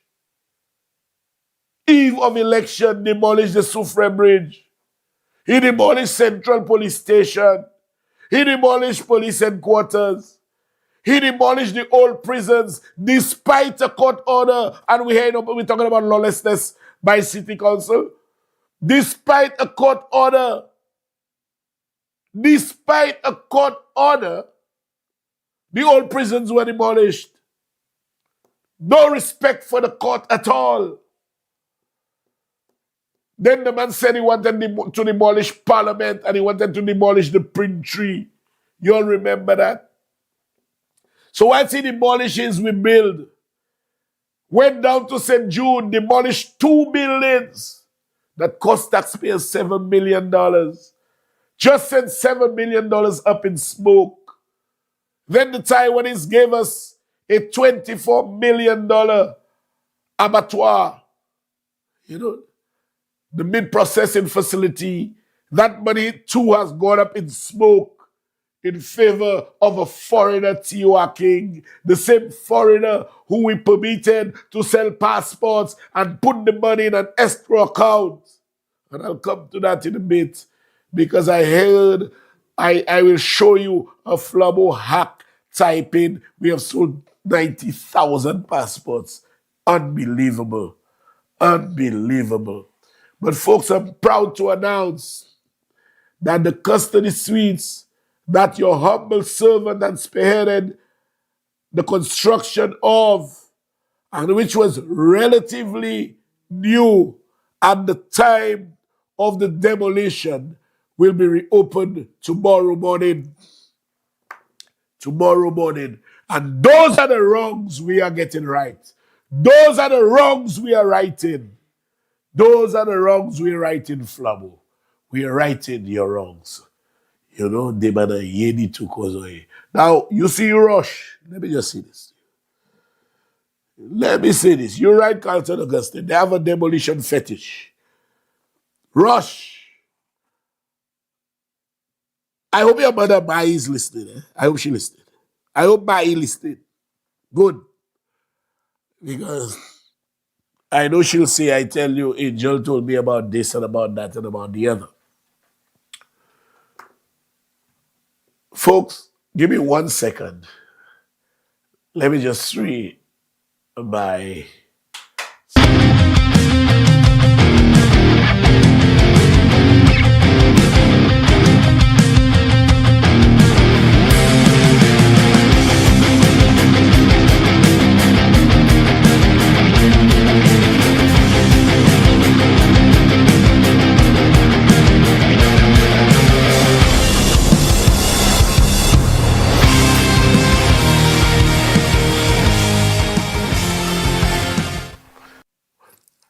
Thank you for staying tuned. It wasn't that long, was it? I want to say something to you, Rush. And that goes to you too. Warn your son. Warn him. Warn him. Warn him. Good. You know, anytime I say something, you just run and ask Angel how we know about the US and how this and how that and how the other. Warn him. Warn Rush, please. Because you see, I barely touched him some time ago. And even my good friend, Betty, good night. Betty tell me, Richard can leave Rush alone. I say, Bets, you don't hear the boy trying to attack me? She say, yeah, we want. So Bets, warn him to. What, Brother Pan, how are you, my brother? I hope you're doing well. I hope you're doing well. Warn your son, okay? Last time, I give him a touch-up. I just responded to what he said because he attacked me. And leave Rush, leave Rush, leave Rush. Tell Rush, I see. Tell the people what he'll do for them. Because when I open my mouth, they will say, I am this, I attack that, I do this, I do that. So I'm asking all those who are telling me not to say this and not to say that, warn him. Warn him. The old saying is, if you live in a glass house, you can't throw stones. Or you ought not to throw stones. The fact is, the people in Castries Central have seen my work. There's no question about that. And they know my ability in that regard. Tell them what you will do for them. You know I know a lot. Your mother know I knows a lot. Your father knew I know a lot. And I'm trying to restrain myself. You know, when I heard you talk about criminals, and not only you, I heard those Flavos talk about criminals. And you have a kidnapper from Grozili. You have the daughter of a drug lord in Viewfort. You have another one in Denrenoff who was beaten. I mean, it's just a whole maheko of the very criminals that you're calling people.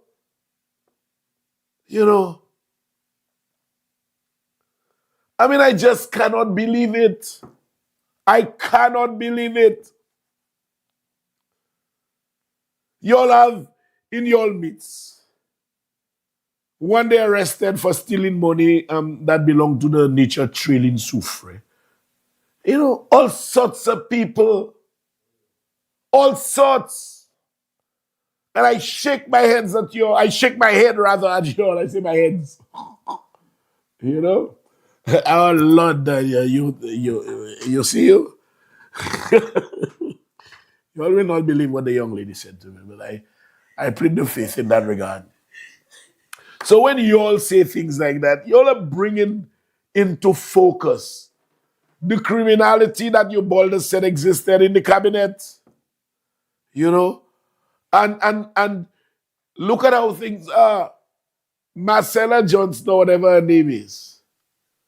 For the very first time you take a platform, Richard Frederick. When I come at you, I attack women. So you all attack me, expect a retort. Stop it. Anyway, go ahead. Once I open my mouth, I attack women. There is one who's at me as though she's in heat. She's in heat. I not taking her on. I not taking her on. That's past my bedtime.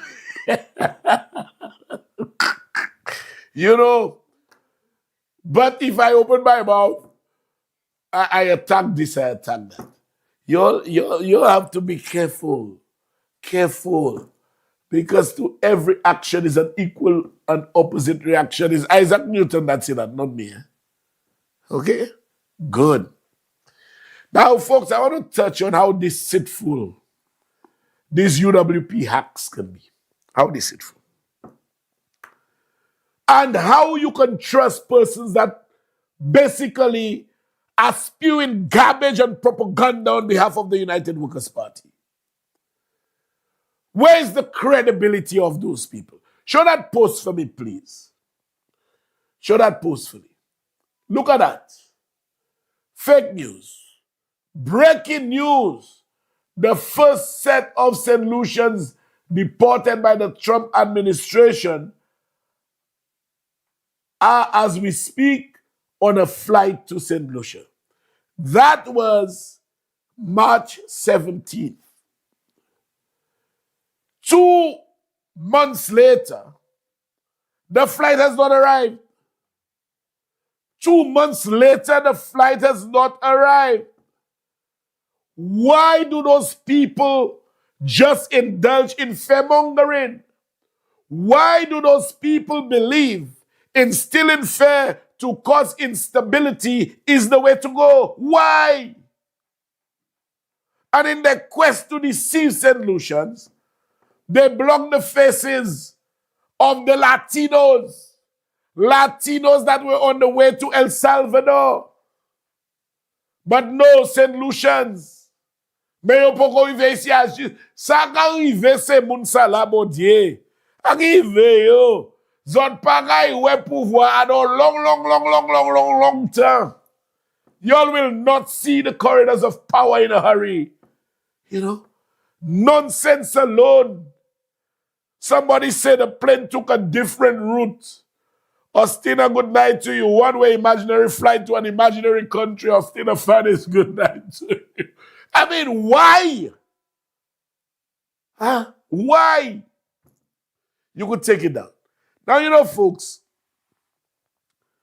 these people are hell-bent on inciting fear. They are hell-bent on cultivating instability in the minds of St. Lucians. But let us step back for a moment. Although we know that this post was fake, was propaganda, it's not real, untrue, a blatant lie, call it whatever you want. But if President Trump, in his personal deliberation as President of the United States, decides through new policy implementation that all persons from wherever or from whatever region shall no longer reside in the United States. If he does that, how can that or how does that reflect on the performance of a government that has absolutely nothing to do with the introduction of its new policies? Deban kuyo kozoye. Idiots. What does that have to do with us as a government? We can only prepare for the ramifications of policy implementation. That's the most we can do. That's the most we can do. You have your daughter going to convent burns down or is closed. The most you can do is take your child and seek an alternative school with that kind of reputation for a personal educational benefit. Not so. So when the great United States implement their policies that catches a lot of countries that have to do with the performance of individual governments, not even specifying St. Lucia, Deban Kuyo. That is how idiotic you all are. That is how idiotic you all are. Malpinez, I'll see you in a bit. You know, I have never seen ignorance or desperation to that level. Desperation to deceive St. Lucians. That desperation has risen to astronomical levels. Unbelievable. Awa, everybody. Awa. You know, I mean, look at this. Today, St. Lucia's unemployment has fallen below 10%. St. Lucia's unemployment has fallen below 10%. It has fallen into single digits, and it is the lowest in our history. But the flabbers have no shame. Put up that post for me. Zot Paka Hot. Look at that. United Workers' Party, Philip J. Pierre versus Alan Shastney. 2,000 jobs in call centers. Philip J. Pierre, 0 jobs. You know? Zot Paka Hot. Shastney created jobs in the youth economy. Shastney had MSME. I don't want to go on and on. That is foolishness, crap. Because of the policies rolled out by the St. Lucia Labour Party government, headed by Philip J. Pierre, MSME, youth economy, laptop, this, that, and the other. Incentives, hotels there. NIC saying they have never collected so much money before. Never. 0 job in so say call center yon ki bo pou nou.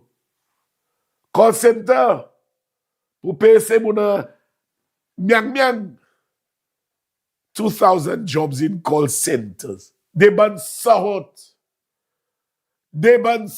kozoye. Compare, and I'll do that before the elections. I'm doing one chart. I'm taking GDP, debt to GDP.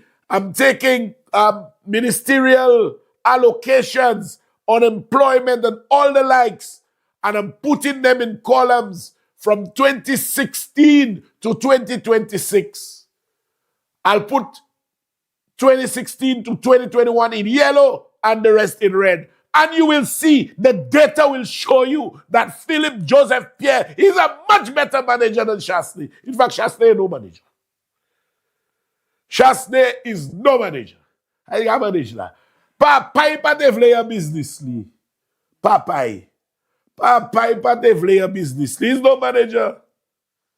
At 2000, deban sound kozoye. Yes, he created 2,000 jobs in call centers for trade. Because he brought Ojo Labs here. His wife was Ojo Labs' lawyer. He paid $5 million of taxpayers' money to retrofit the building for Ojo Labs. He was paying all the people employed by Ojo Labs. He was paying all utilities used by Ojo Labs. And profit of Ojo Labs was going to Texas. Huh? Yeah. Yeah. 5 million to retrofit. Paying all utilities. Paying all staff. And the fellas just take their profit back to Texas. And hello, find out which minister traveled the most to Texas from the time Ojo Labs was there. Do some investigations and you will find out. You know? Deban Kuyo Sahot. At a time when St. Lucia, through policy implementation and manifestation, is enjoying its lowest level of unemployment. You're talking about 2,000 jobs in call centers. How many he provided in the youth economy? How many? How many he provided with the MSME program? How many? Idiots. Idiots. The net result is Philip J. Pierre has brought down the unemployment level to single digits. Over 2,000 jobs in calls. And you know, after, I don't know who advised you all, you know, because you all just say things and do things. You all don't put any thought into it. I've told you all, when you all want to criticize the government, look at yourselves first in the very regard, and then ask yourself, what would they refute with? What would they retort with? What would they come with if I say that? That's how you do it. So there are things I will not attack anybody on because I may be worse in that regard. I don't know. I don't know. You know? And that is the reality. But y'all are deceitful. Y'all are deceitful. And the deceit does not stop here, you know. The deceit does not stop here. Y'all want to gain empathy and sympathy. Huh? Or y'all want to gain the embrace of people. And y'all make up stories. Bradley, I'm surprised at you. I'm telling you this. Bradley, have you ever listened to yourself? They want to kill you. Folks, when I listened to that for the first time, I said, woy. That man just come, they want to kill him, big boucher. But then I realized, the man reading a script, and he have a man in the background with a mixer, voice, music, like they do in a whole production. A whole production to say people want to kill him. Take a listen to Bradley, folks. Good morning to my brothers and sisters. This morning, I received a very disturbing call informing me that the Labour Party held a meeting last night to strategize how they will destroy myself and my family.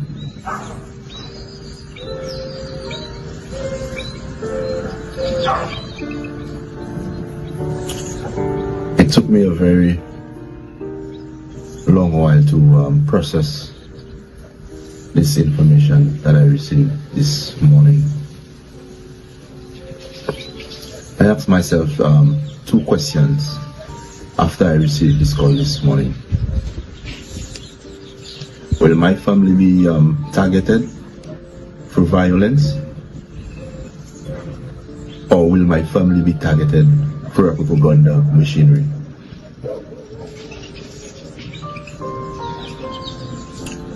And I have no answer to those questions.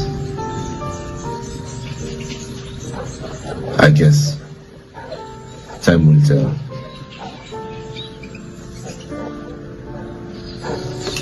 I ventured into politics to serve the people of St. Lucia,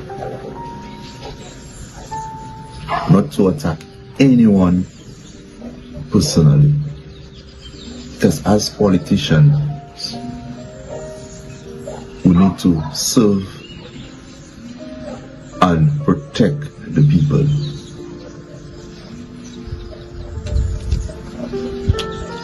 I also ventured into politics to provide quality representation to all our brothers and sisters of this beautiful island, and to enhance the country. As a young man,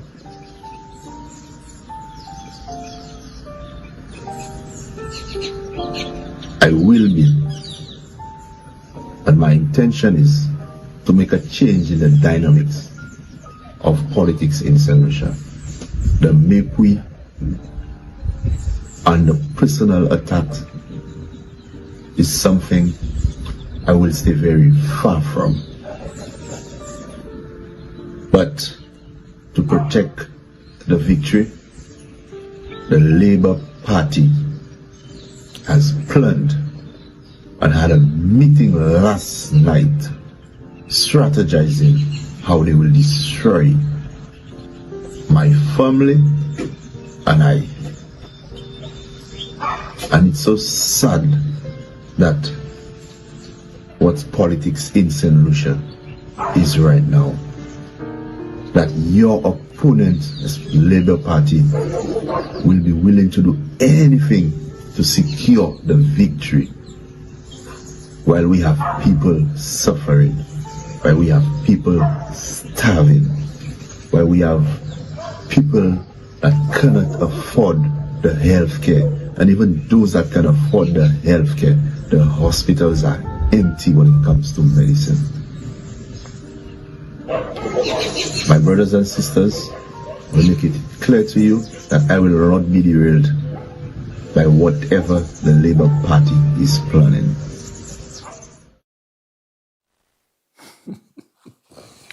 But you catch me eating fish. No, it wasn't. Skinny, good night. I'm just having some of your fish. You know, Betty's nonsense. Rachel Cassius, good night. I have never heard more crap. Never. Never. Never. You just come into politics. You are no big bad wolf in politics. You will not even win, come close to winning. But Labour Party is planning your demise. Look, Martin Philogene is asking me where you come from. I don't even know. I have a lot I will withhold, Bradley. I will withhold a lot. But stop the nonsense. Stop it. I'll give you an award for the worst actor in the history of St. Lucia.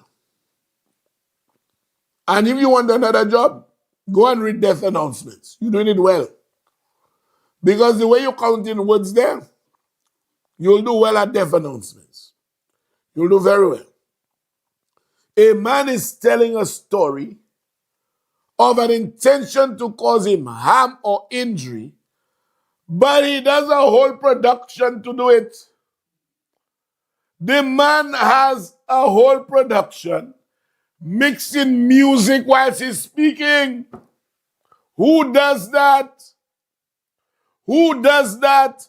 Your concocted story comes with music. You know? I swear the people were filming an episode of one of those soap operas. Which one? The Young and the Restless. Serious. That sounded like an episode of The Young and the Restless. My family and I will not. Nonsense. BS. Because you don't stand a chance against Sean. And if you are truly unfair, you don't do a whole production. You know, folks have information that somebody wants to do me something, blah, blah, blah. You have music. You have a fella, if a mixer, mixing your voice with the music up and guys. And you're in fear for your life. That's do what you were doing before. Don't need pigs, eh? Don't need pigs. You know? Because, you know, You don't stand a chance against Sean. Sean will end your political career before it starts. I remember one time I was at your house when your wife said to me, if you go up, you'll win. I asked her, she was crazy, but I cut it short there. That's the day they had killed the goat, you remember? We had killed the goat, we enjoyed the goat, and there was certain things said there, blah, blah. Leave that alone. But bro, you coming the wrong way. You are coming the wrong way. I like withholding things, just like I tell Rush a while ago. I like to withhold things. But sometimes, when you start firing the uppercuts, people say, well, you shouldn't say this, you shouldn't say that. But don't make up any story about labor power. That ever happened in the history of solution. Of all persons is you. You are no threat, Bradley. Come on, man. You think your name is Richard Frederick? Huh? Come on, man. Come on. That's a will and come again. Will and come again. Imagine when I was telling somebody about that, and I just saw it there a while ago. They say, yeah, Bradley. Which Bradley? Bradley and Flubbo. Which one they have to? The one without the tail. So, don't make a fool of yourself. If you have credible evidence, why would they hold a meeting? They'll hold a meeting about you? Whole Labour Party will hold a meeting about you? Nonsense. Nonsense. Total nonsense. If you have credible evidence somebody wants to hurt you, go to the damn police. That's what to do. Okay? Go to the police. Because y'all make up stories, y'all do nonsense, y'all instill fear, y'all are hoping people will fall for y'all, give y'all sympathy, empathy, embrace, whatever. Please, man. Please. Because those attempts to deceive will not work. All of y'all are hell-bent on creating situations that don't exist. All of you are hell-bent in creating fear in the people of this country. Y'all are hell-bent on using the propaganda machine to your benefit. But people are no longer stupid. People are no longer stupid. Y'all must understand that. Crap alone. Where there is no situation, y'all cause one to exist. And folks, they light a fire where there is no fire. Imagine I saw on social media a post advertising a special report with no other than Malpines. The same Malpines that say he was coming from in August last year. The same Malpines that say Ernest and Ting were ordered to Washington. The same Malpines that caused the taxi driver, Dian, the taxi driver, of course, from Talvan, to say, Mweyo, o plen vin pweyo, eki machele FBI, eki pweyo toi. All of that crap has happened. Y'all are still on this Malpines nonsense. So, I saw the post, folks. And I see Lisa again. Steve Melius asked me, can I play Steve Melius, I'll tell Fedora Litang for you. Okay? Fedora, ask your son to behave himself. He wants me to play the soap opera. That thing too long is like a deaf announcement. The only thing that takes away the boredom from it is the little music he put in. Whoa. Anyhow. So I saw this thing. Malpines on a special report with Lisa Joseph. Malpines has said in so many things. They're going for the evidence. He called Philip J.P. to come and see the evidence. Shasdale go and take the evidence. Shasdale will bring the evidence. The same Malpines, a convicted fraudster, that a member of the Royal St. Lucia Police Force will ask to give him a diplomatic passport. Can you believe that? A convicted fraudster who has been imprisoned in more than one continent, in 2 or 3 continents rather, has been in prison. But a member of the Royal St. Lucia Police Force will call for a diplomatic passport for that convicted fraudster. Where are we going? Somebody tell me. Somebody tell me. You know, somebody tell me. Somebody tell me, where are we going? Where are we going? So yes, I saw big thing, special report. And I decided that I want to browse through the comments.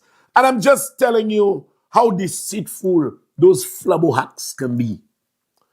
Folks, I saw a comment under that. Put up that comment for me, please.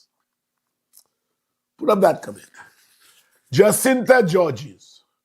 Apparently, Ostina Fanny said something. She said, are you serious? The people sold 90,000 passports. Hold on. Don't go yet. And yet you're covering up for them, but the Chinese will deal with your solutions. Justina Georges, which 90,000 passports that this country has sold? Huh? Which 90,000 you jaundice infected hack? You know, and that is the kind of propaganda they put out there. That is the kind of propaganda they put out there, folks. Folks, we have a population. I don't mind. Support whichever party you want. That's cool. I don't have a problem with that. But the propaganda, the misinformation, the fake news, that is what it really infuriates me. Support your party, but try to be truthful. Stop spreading propaganda. Stop it. Stop making up stories to instill fear in our people. You are saying something that has not even an iota of semblance of the truth. You believe Justina Georges should be spewing garbage like that? I mean, that kind of utterance is so outrageous that it defies every bit of integrity that lie within the character of those people, man. Gosh. You have a husband at home and you tell him, baby, I cook chicken and is a roast pork you have. How can you say something that's on social media associated with your name? Garbage. You know? Folks, we have a population of 180,000 people. 180,000 people. 90,000 people would be half of our population. 90,000 people would be half of our population. But you see, their ignorance don't permit them to do that kind of analysis, so they just spew garbage. If you add 90,000 to 180, that means right now we have 270,000 people here. And every other person you see should be a foreigner. They've in your, you know. I mean, oh God, Junior Cartel said these people, once she knows she fries her curry goat. I mean, come on. You all are making such fools of yourself in broad daylight. At least do it undercover, man. Gosh. So you have 90,000 people. That means in every 3 persons, one is a foreigner. Yet sometimes for 2 weeks I don't see a foreigner in this country. That is the kind of crap you all spew. Now, folks. So after I saw that, and you all talk about 90 passports, none of us don't know. None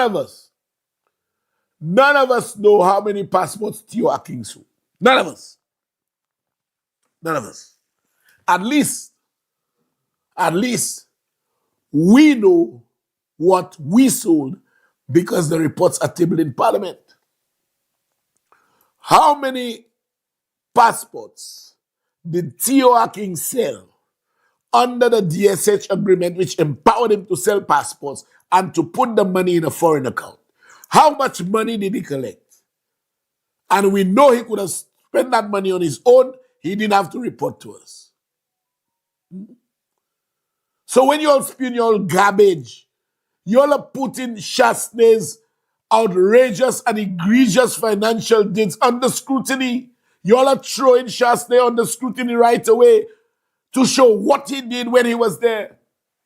That no reasonable prime minister with any degree of sense would have acted in the manner that Chasney did.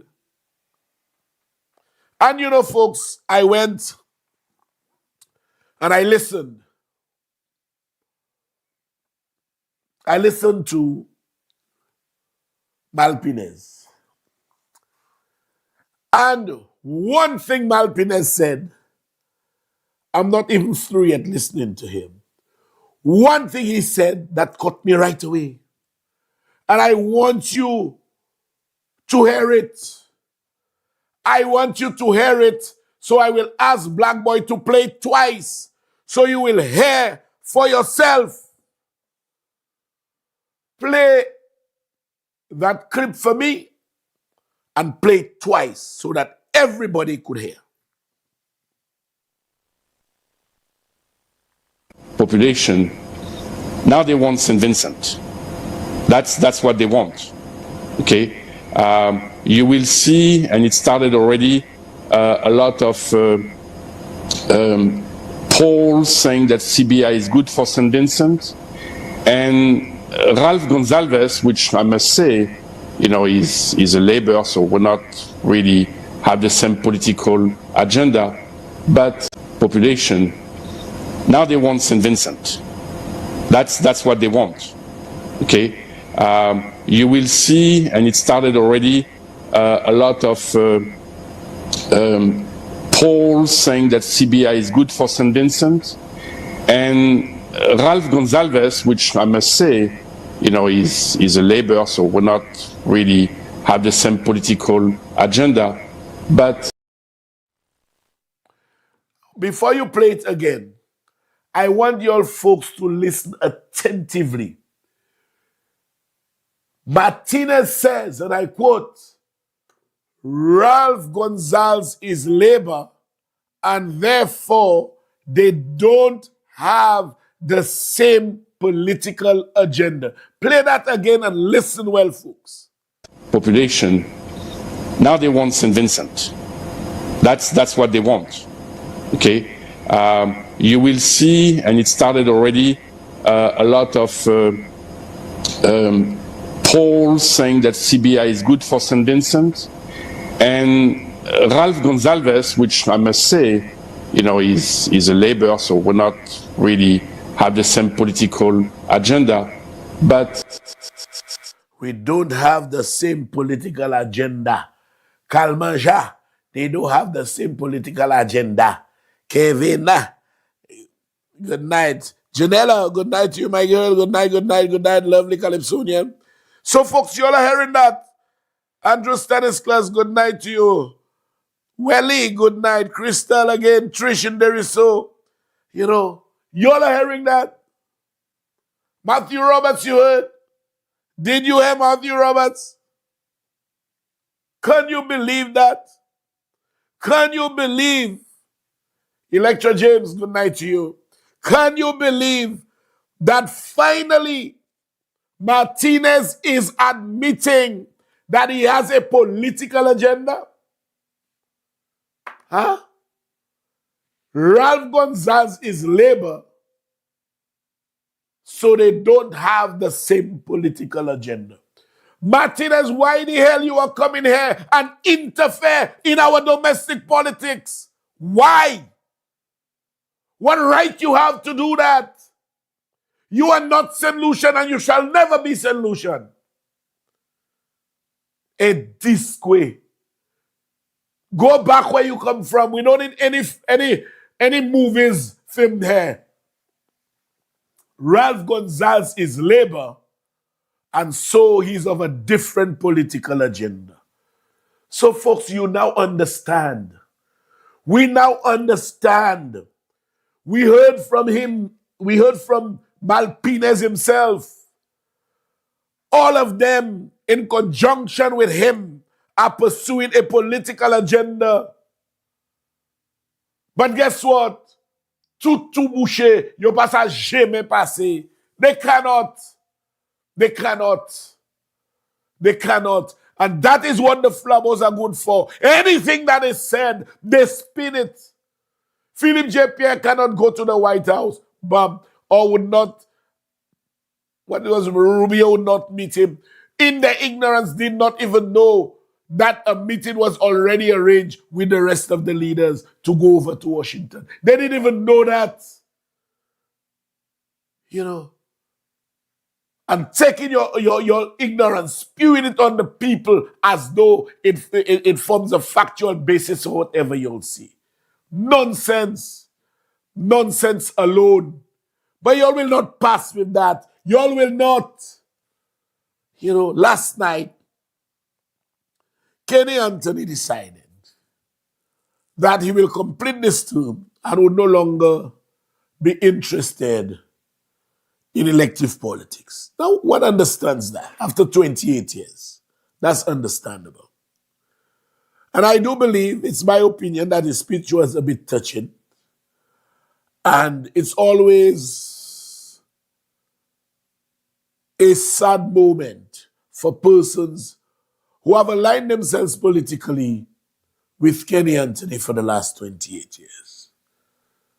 And he visited the highways and byways of his political career. Obviously, some people shed some tears because, you know, it was a very sore point for them. Kenny went on to explain why he did not want a cabinet position. He went on to say that he did not want to be cast in a shadow. And I understand that.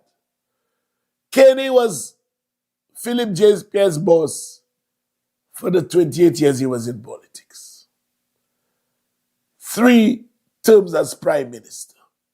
And then to be prime minister, and Kenny is there. Kenny says, well, look, I want Philip hands to be free, which is understood. Let Philip do his thing. And I must say, Philip Joseph Pierre has given a damn good account of himself. And if you want to refute that, it is because you are blind. So the man gave his speech. And he explained why. Play Kenny's speech for me, please. Part thereof.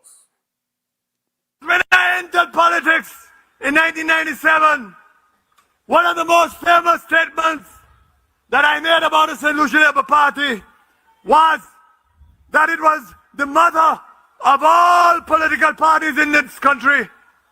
That all political parties coming after the Labour Party fed from the breast of the St. Lucia Labour Party. All of them, including John Compton's in Adam, including John Compton's United Workers' Party, including even the PPP, all of them fed from the breast of the St. Lucia Labour Party. And what was inherited following 1997 was a political organization that was so strong that had changed and altered the politics of this country. And the reality is that fast forward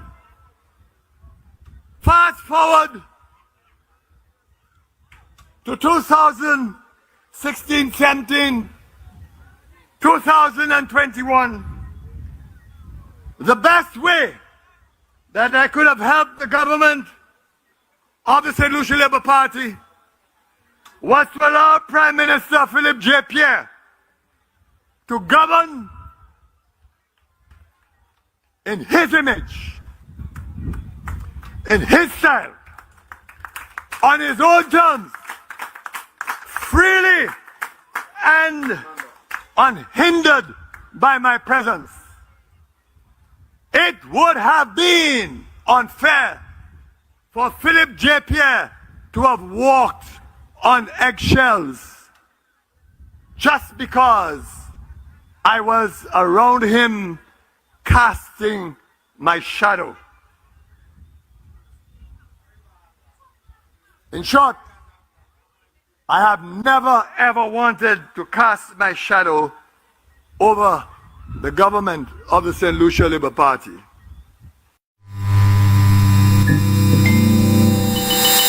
But you know, folks, Flabbos will turn that around. David Mulway over in the US, good night to you. They will turn it around and talk a lot of crap. They talk about warning me. Kerry had warned me. You know, let me tell you all something, Flabbo hacks. I don't have to get any endorsement from anybody. I know for a fact that I, Richard Frederick, I am one of the hardest working ministers and district representatives that will ever grace this political platform or this political arena in St. Lucia. And I say that without fear of favor or any fear of contradiction. I may not be the best. I may not be the best. And I never proclaimed to be the best. But I am certainly in the top draw. And you all may call it blowing my trumpet if you wish. But I have a passion at helping people who are less fortunate than me. That is my passion. Persons who are unfortunately confronted with circumstances beyond their control. Not those who deliberately dig themselves into a pit and expect me to throw a rope to pull them out. I have a passion for that. And I can say again that I bring political capital to any table, any political table that I sit around. In fact, some flabbos were arguing the other day, when the flabbos with labors, when the flabbos didn't have anything to say, you know what they said? Richard Sobo to avaye, mais c'est comme ton gibuto to avaye. That's what they end up saying. But my passion is my passion. Traveling Bonaparte, good night. My passion is my passion. You know, I got a call from Traveling telling me the deplorable state a certain person is living in. When she sent me the pictures, the condition under which a woman with 5 children, how they're living, I put up my hand and said, Traveling, I will help. Not in my constituency. That is my calling. That is my passion. And the more I give is the more God gives back to me. I know that. You all don't have to tell me I'm blessed. You all don't have to tell me anything. I don't need your endorsement, Flabbo Hacks. I don't. You know. But I can tell you, I am a damn good worker and I am one of the best district representatives St. Lucia will ever see. I don't say I'm the best. I don't say I'm the best. But I certainly rank high. And, you know, my greatest critics who find themselves in your camp, I want you, even they admit it, and I want you to listen to them again. Let me jog your memory as to what was said on your favorite show, Newspin. Take a listen to them again. Tim, you know, like I said yesterday, I'm a competitor, and I'm saying this out for some particular people. I've always been a competitor. I'm still a competitor in everything I do. I compete even with myself. Whatever anybody wants to say about Richard Frederick, that is negative or counterproductive, etc., etc. Let anybody deny that Richard Frederick is quite likely the hardest working politician in the country. Now, I'm not talking about doing government policies and whatever. I'm not talking about that. You're talking I have not- talking about being underground.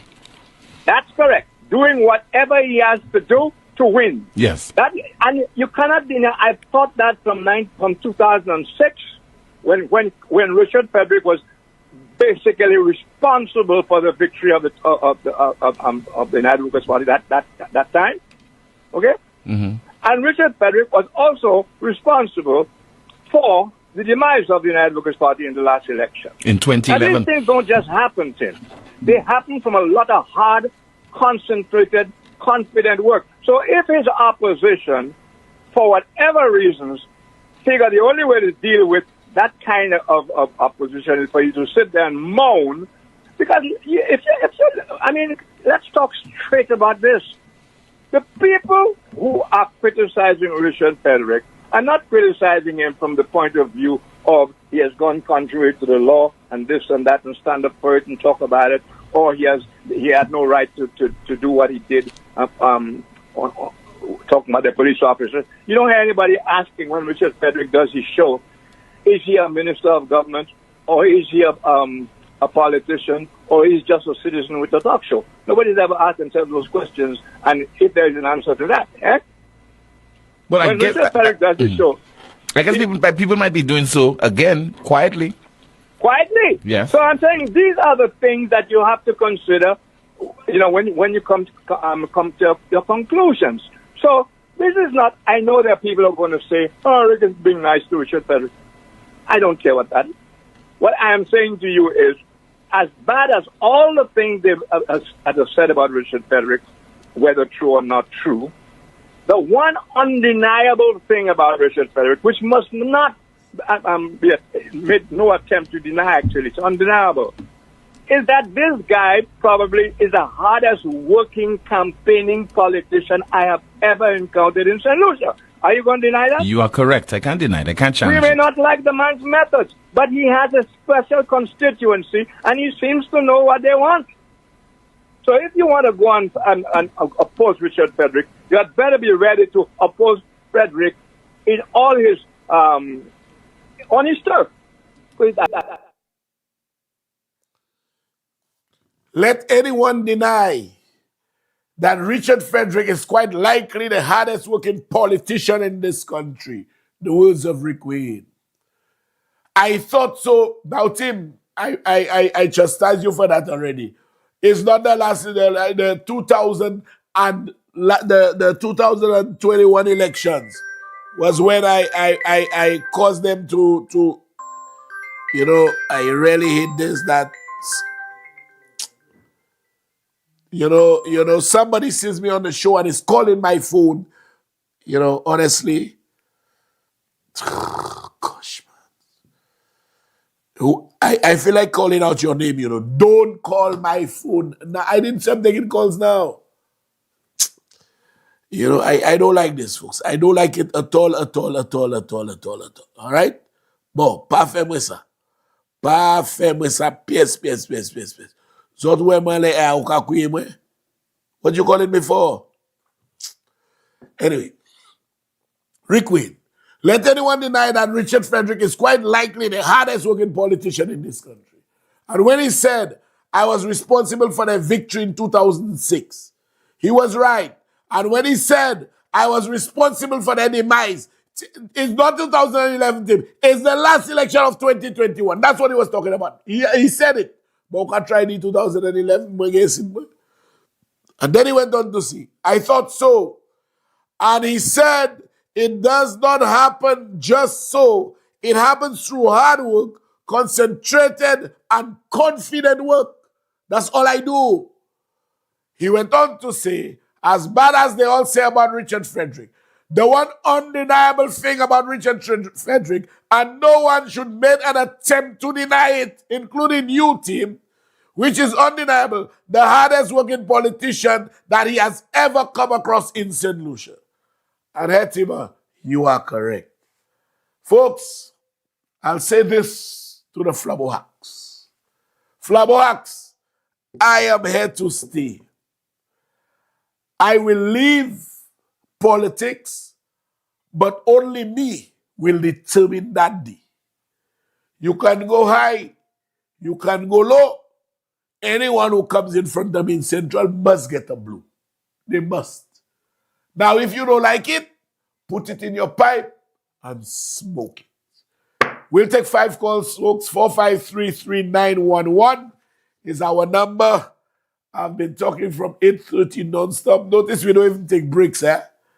Once we take one break, that's it. And yes, I stop for a little while.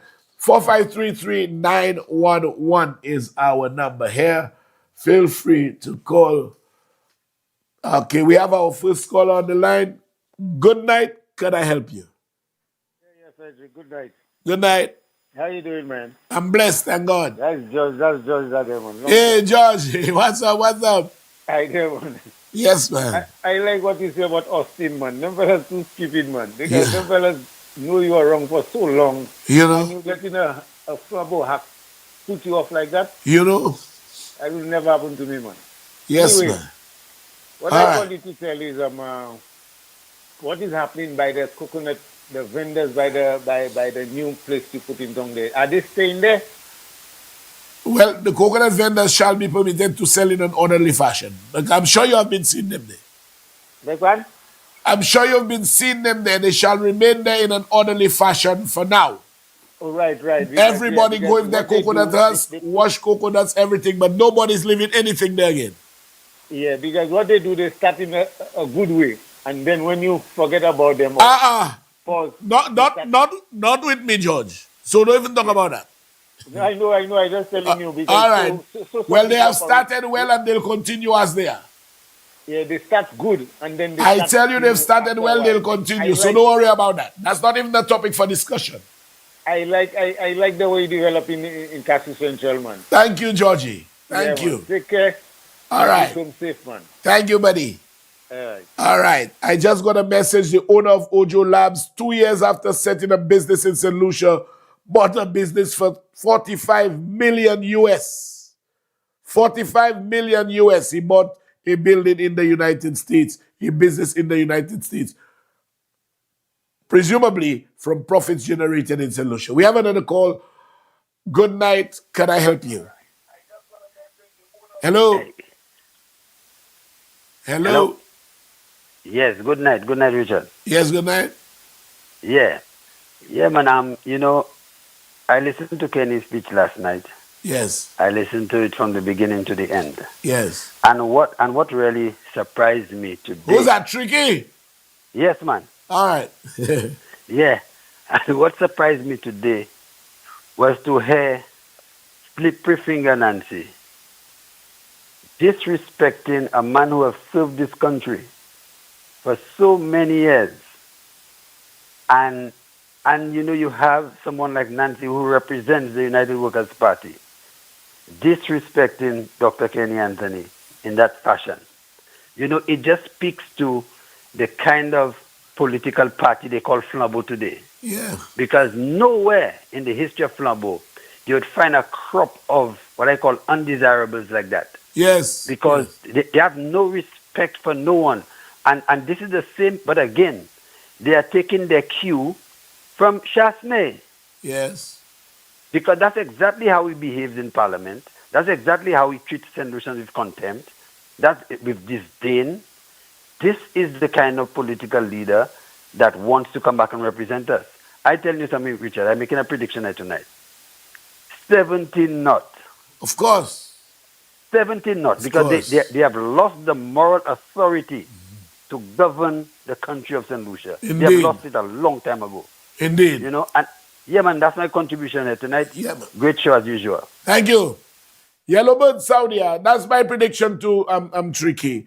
Like I say, City Council operated with a lot of lawlessness because that was what Chasné's whole demeanor exuded. It was lawlessness, this, that, and the other. So they felt it was okay to behave unlawfully. We have another caller. Good night. Can I help you? Yes, good night to you, sir. How are you doing? I'm not too bad at all, thank God. All right, sir. Can I ask a question? Yes, you can. What's the update on the parking meters? Can you tell us something about that? I would need to find out, and I will revert. I don't know. A lot of times you keep yourself abreast, but there are sometimes things fall by the wayside.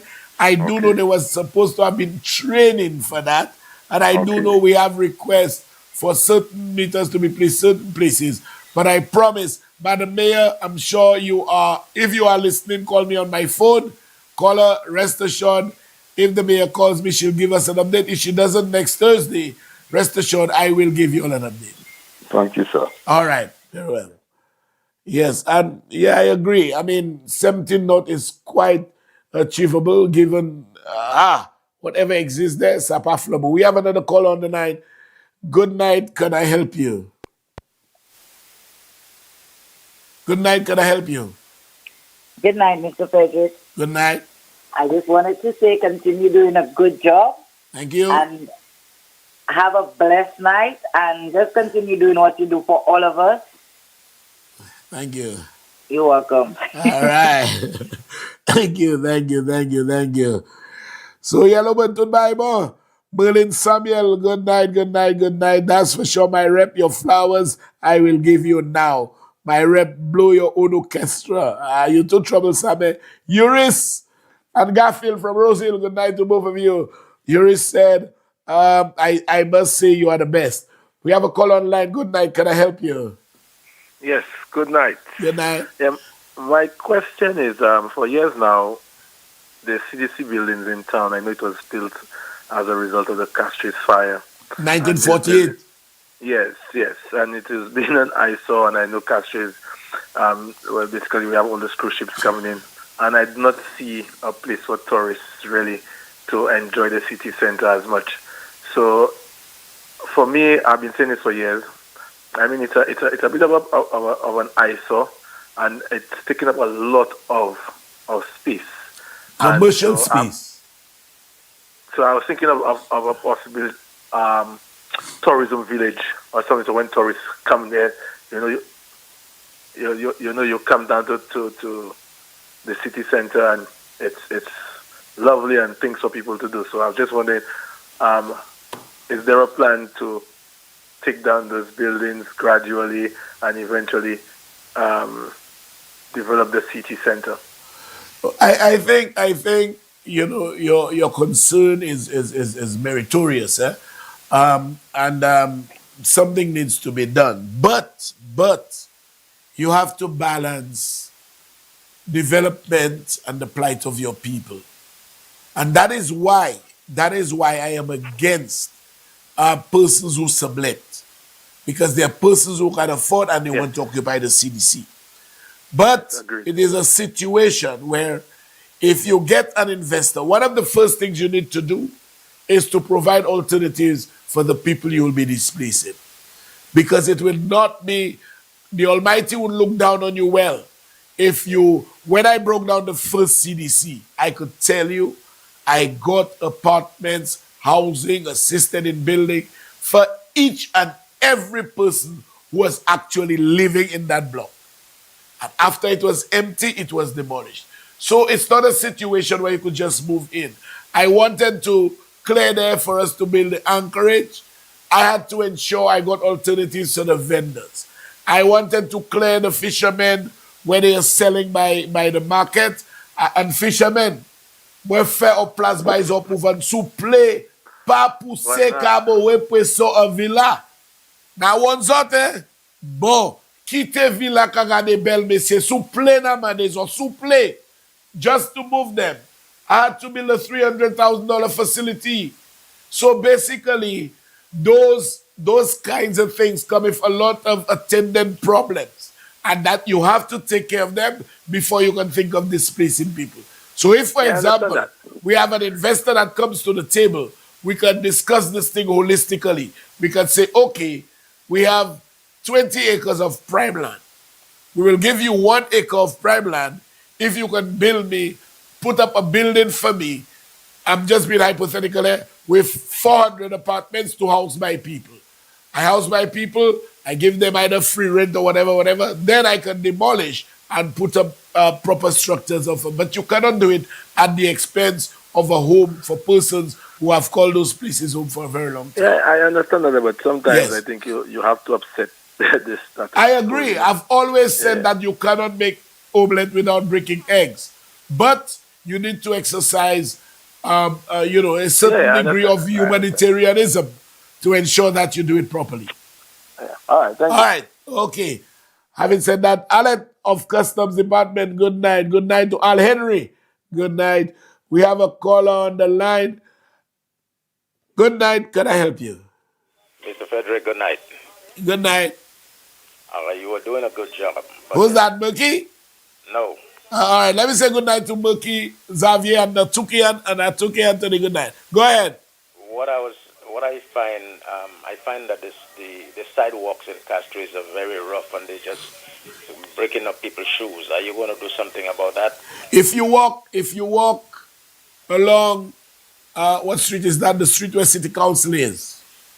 You will see I started that rehabilitation.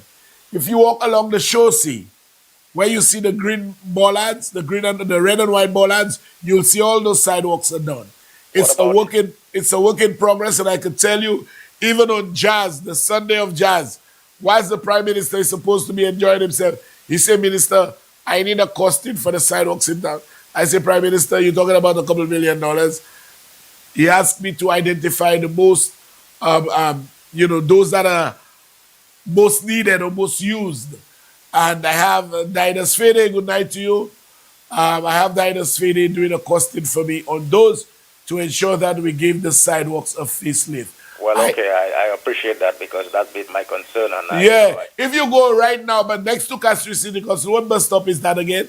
There's the Mon bus stop. The Mon bus stop. The drivers approached me, and if you go there now, you'll see I put some nice RHS grills over the drains, and we fix the sidewalks.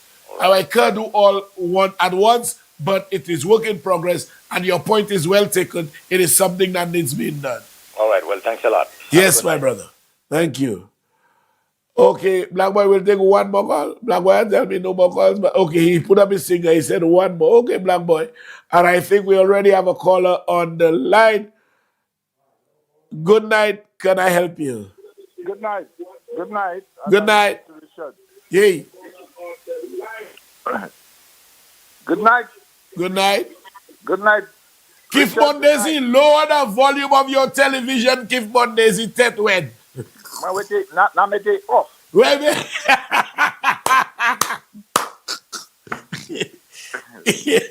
Yeah, Kif. Yeah, Richard. Yeah. I listened to Kenny's speech beginning to end. Very, very touching. Yeah, it was. And it's always a sad thing to leave.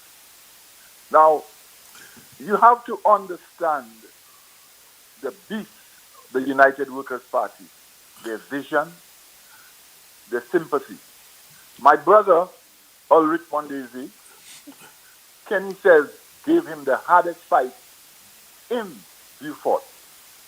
There are two boxes that the Labour Party has never lost in Beaufort in 50 years.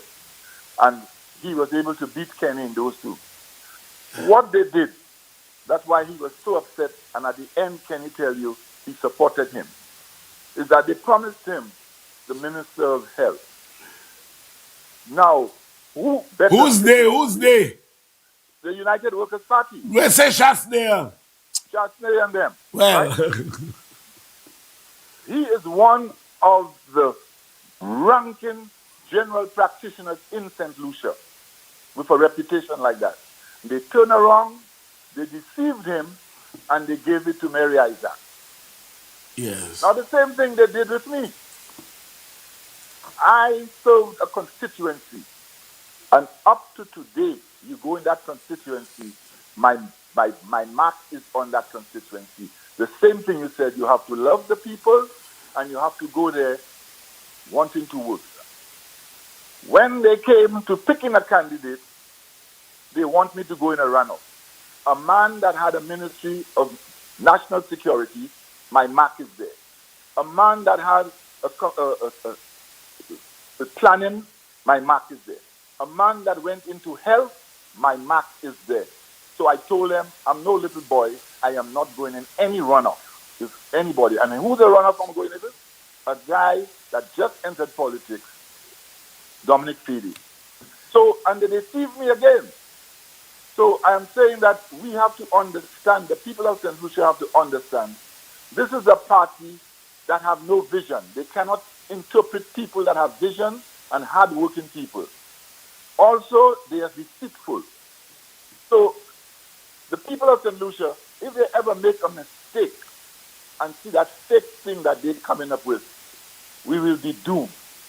No one now could tell me, I walk through this country, I go through taking my drives in the countryside, the place I have felt, I lived in Canada most of my life. I felt Toronto growing. You can feel the vibes when things are happening in a country. You know? In today, you cannot get a carpenter. You know that, Everybody's occupied. you can't get cannot workers. a plumber. You can't get Everybody's workers. occupied. Money they're spending, fellas buying shoes for $200, the young fellas. And look at the program. So I'm saying that I am not a politician. I'm an ex-politician. I'm not a politician. I support people that have vision, people that have wisdom, and people you trust that will move your poor people from one level to an upper another level. Yes, That indeed. is why I supported the Labour Party even immediately after they lost the election. So I'm saying to you that we have to tell and preach to our people that you cannot be deceived. Look at their performance. Look at the dealings with other people that are supposed to be contributing to the country, that they have denied that contribution. And they cannot bluff you and come now in a politics and tell you all this kind of nonsense. So I am pleading to my people. I love my country, just like you, Richard. I've always said that you're one of the hardest working politicians. Yes. Maybe not as hard as me, but hard enough. All right. So I am saying to you, we need to tell our people, watch the performance, Of the watch government. their judgment calls, watch the deals they have done, watch where they have put St. Lucia. Up to now, we have an abattoir. We have an abattoir we cannot even use, a gift from Taiwan. For 24 million. The loss of it. So I'm saying that these guys can't fool people, but we that have been there, gone there, see their performance, we should preach to the people that you cannot trust these guys. They are not competent, they are not capable, and they have no vision. And Thank they you. have bad deals. They make bad deals that put the country backwards. Indeed. We have to tell the people that. Now, All right. people, yes, Richard. Thank you, Keith. And Keith, I must say, Keith is on point. They made bad deals, egregious deals. And when you tell me that those people try and defend all of those things, we have a mall with $60 million. You get it for 13 and then go and rent it for 16 and a half years for a cumulative amount of 200 million. You don't see this Lolo Beth? I mean, it's nonsense alone. Let me say good night to ex-officer Christo. Good night to you. Good night to John Filgers. Good night to you. Joan Filgers as well. Good night to you. Osbert of Waterworks Road. Good night. And let me shout out a few members of Team RF. Don, good night. Sissy, Stutzi, Margaret, my sister, Trudy, Clumsy, Sharon, Yasmin, Princess Latoya, Donella, Angel Brett, Chriso, Nigel, Teresa, Winston, Secure, Kim Cauldron, Gail Edwards, and all the others. Good night. Garfield, Vicky Butcher. Good night to all of you members. Monday Adonis, all members of Team RF. The phone is ringing. Let's take the last one. The last one. Folks are here. Hello, whoever you are, you better make sense, because I had to beg Black Boy to take that call. Good night, can I help you? Richard, this is Mike Willie, the sleeping serpent. All right. Mike Willie, the sleeping serpent. I've been trying to get you on. Let me tell you, Richard, good night. Good night, if you have me on the line. Yeah, go ahead. Okay, my brother. Black Boy, good night to you, my bro. Black Boy, he said good night. Richard, yeah. I've been trying to get in touch with you. And I wanted to ask you a question. If I could ask your sister your number. Yeah, sure. If you can give it to me. Yeah, but still, if you're listening, give Michael really my number. Sure. Okay. Based on that, after that, the one thing I need to say, Richard, I need to. Last night I almost gone down to tears. I almost gone down to tears with Kenny. But I must say, in our camp we have gentlemen. Yes. And we have no cowardice in our camp. Yes. I know the time is running, and I would have just loved if you can get my number there. Richard, send your number for me. I would love to have a conversation with you. All right. Have a blessed one. Okay. All right. Good night. Good night. Okay. All right, Sophia, my sister says safe travels. Okay, sis. The degree holder, Sophia, good night to you. Kem Joseph Hamilton, good night. Carlton Augustine, Carlton said in the last administration there were only 3 ministers, the father, the son, and the crooked guy. I don't know which one is the crooked guy. But folks, as I've always said, if God has blessed you, no one can curse you. Live clean, because what you sow, you are bound to reap. Be careful of the pit that you dig for others. It may just be your own. I'm Richard Frederick. I'm out of here. See you next Thursday, God willing. Goodbye.